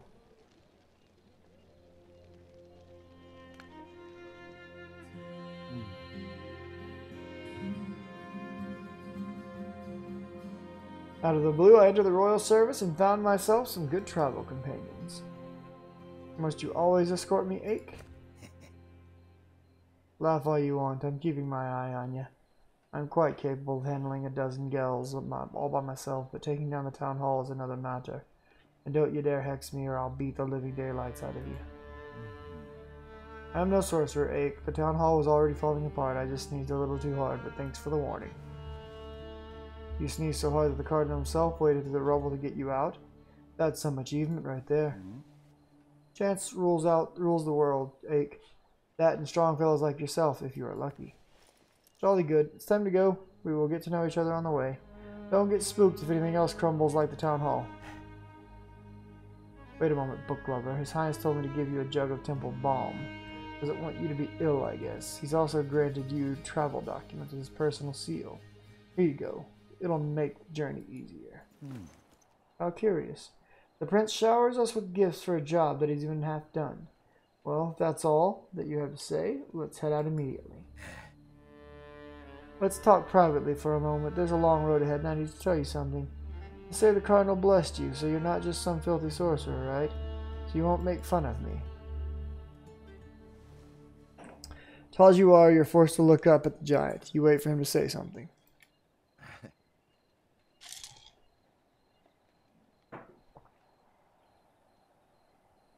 The thing is, whatever hag appeared to our prince in his dream, I saw a pretty girl. The one that Patagang thought he'd glimpsed. Only I never mentioned her to anybody. Why didn't you? Did you pity the girl, or was it something else? And how did you know it was the same girl? There are many pretty women in Burkana. More than anywhere else in the world, if you ask me. They make your blood race, not curdle. I nearly shat my britches when she entered my tent, the way she stared at me. And then when she vanished into thin air, I decided it would be best to keep silent about her, for appearance's sake. Why did you bring her up, then? So she came to me because of you. Tell your new companion to look for signs, she said. If he values his life, he should watch and listen closely. The sign she mentioned should be found in burnt-out coals or ruins or a place where there's no water. Something crazy like that. Crazy or not, thanks for telling me. I'll rack my brain for a way to save the prince and solve these puzzles. Let's go. Your ruler cannot wait to see us leave. You leap into your saddle with plenty to think about. Clearly, Coronzon received no message. It was addressed to you. Follow the guiding one. Collect the 7 parts of wisdom. Read and be saved. The gods know where these parts of wisdom might be. This guiding one is also a mystery. It seems there's a long road ahead. No time for leisurely traveling to the far ends of Terminum. The reaping, the prince, Thorn, and his daughter are all bound together. One can only pray that there will be no need to sever this knot.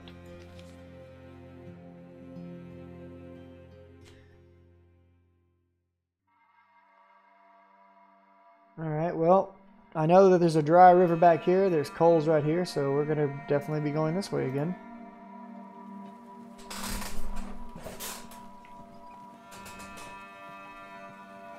The curse power is at 20%.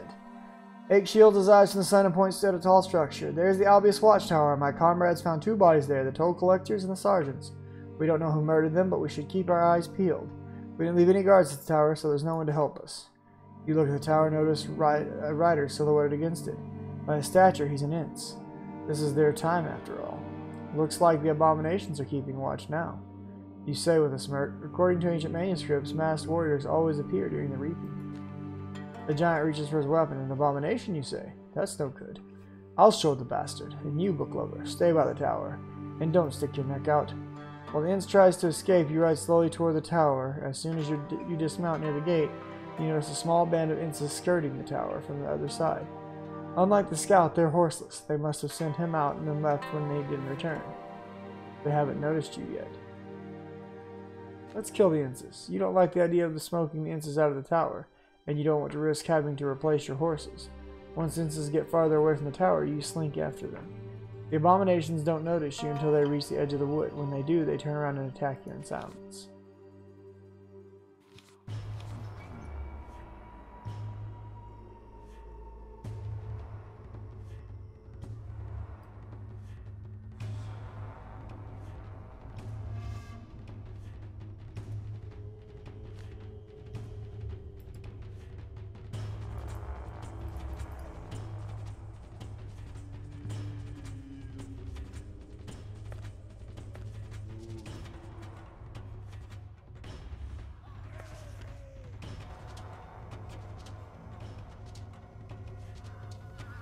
Oh, that's called a power rating on it. Nice.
Come to me, biggest boy.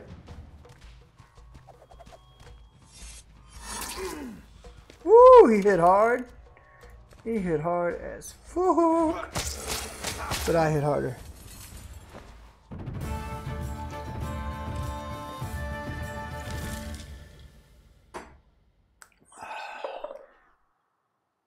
After the skirmish, you return to the tower and clean yourself up with a simple spell. No need to reveal your talents just yet. 8 comes back looking smart, indicating the Ent Scout is as good as dead. You nod to the giant and mount your horse. It's time to continue the journey.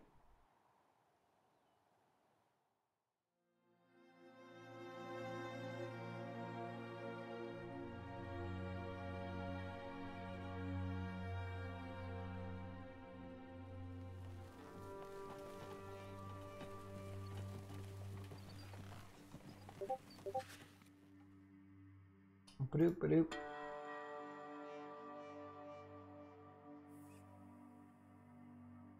What?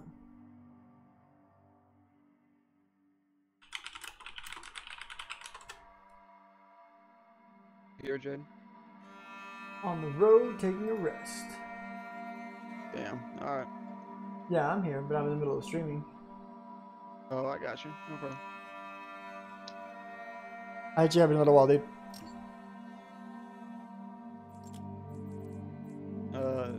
Is Codicide playing? I don't know, brother. I don't see him online at the moment. Oh, it says Codicide's Codicicle. Wow. I thought that said Codicide this whole time. He's on the Epic Games launcher, but he's not in-game playing. He just has his launcher open. Gotcha. Alright, brother, I gotta get back to what I'm doing for right now. Alright, no problem.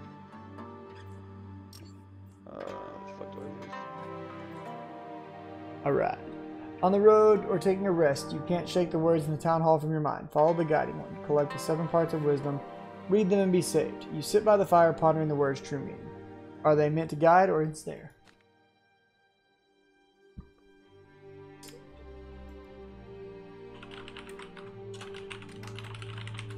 We're going to do about 5 more minutes of this, till 9 more minutes, and we're going to call it done there.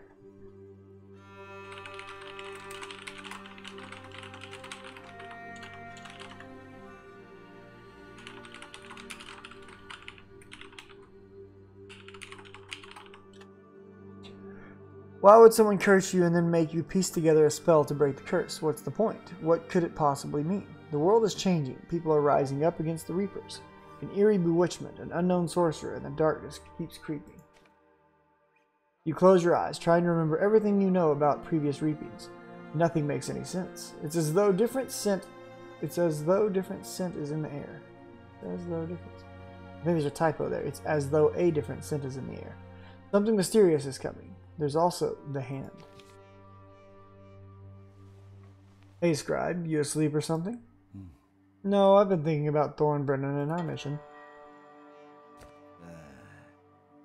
That's not the problem. If a ruler says something regrettable when enraged, he won't be taking it back, even once he calms down. It does not befit a man of stature to go back on his word.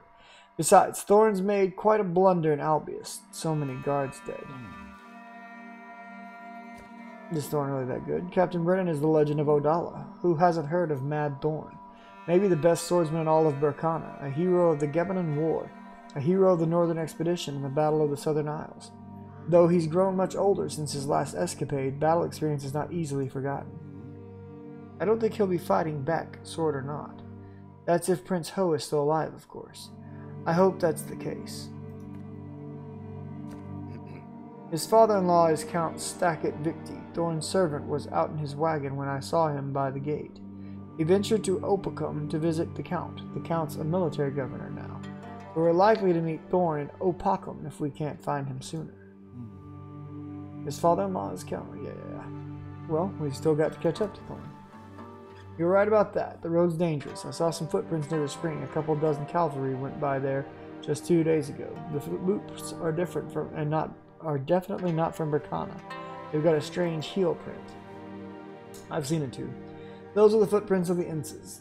The flowing Manaz took their corpses to the Albius watchtowers, right? Should have looked at the boots sooner. Inces or not, so what? Thor and his men managed to hack them up, right? How are we any different? Hopper, the only thing is, don't just jump into battle, yeah? Your knack for tearing down towers won't help you there. Better to be safe. Don't want to upset the Cardinal, do we? Deal? Attaboy. Alright, I'll go see if they left anything else behind. You think hard about what you've learned. Thorn piques your curiosity by the minute. Now there's just finding him and learning how he managed to withstand that Reaper. Alright, so we're definitely going this way. This way.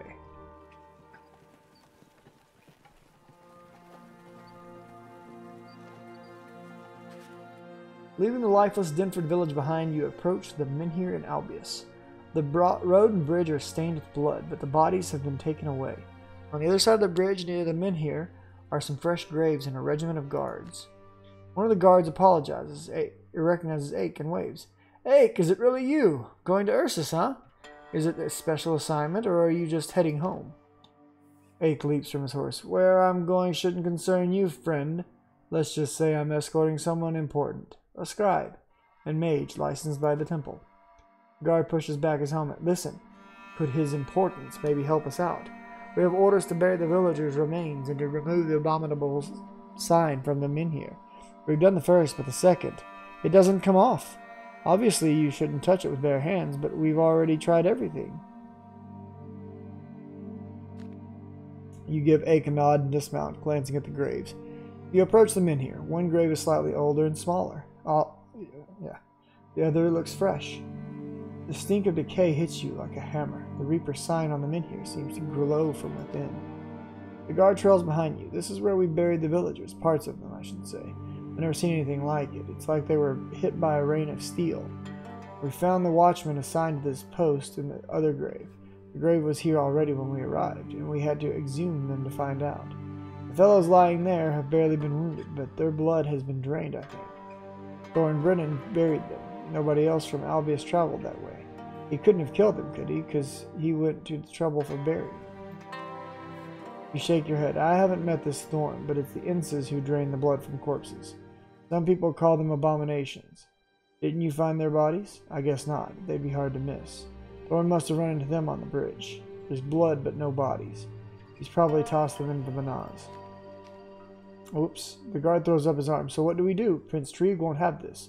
He'll take the road back to Ursa, seeing the job unfinished is bound to get him all steamed up. Then we'll have our asses in a sling. You cast another glance at the Menhir and feel a strange tingling in your arm. You imagine yourself touching the Menhir and the Reaper's sign glowing ever so faintly, vanishing into the stone. You realize that you're not thinking straight. With great effort, you get control of yourself. Touch the men here. You walk right up to the men here and touch the sign with your hand, despite Ake's warning. There's a flash of blinding light and a powerful force knocks you down. It feels like you're only out for a few seconds, but judging by Ake swearing, maybe not. The big fellow ceases with his stream of profanities and sighs heavily. You woke up, huh? We knew you didn't snuff it, because you were still breathing. You slept for a whole day. Why in the blazes did you mess with the men here? To make the guards happy? The sign disappeared all right, but we lost an entire day, and now Thorn is even farther away. With difficulty, you rise to your feet. Your arm is somehow less black. It was foolish of me, I agree. And the sign didn't disappear. It's just lying in wait. Let's hurry up, Ake, otherwise we'll never catch up to Thorn. In these times of trouble, you could use some of your youthful daring, for which you've been nicknamed Mad Thorn. It seems, though, that your daughter has it aplenty. Alright, guys, we're going to call done on this game for the night.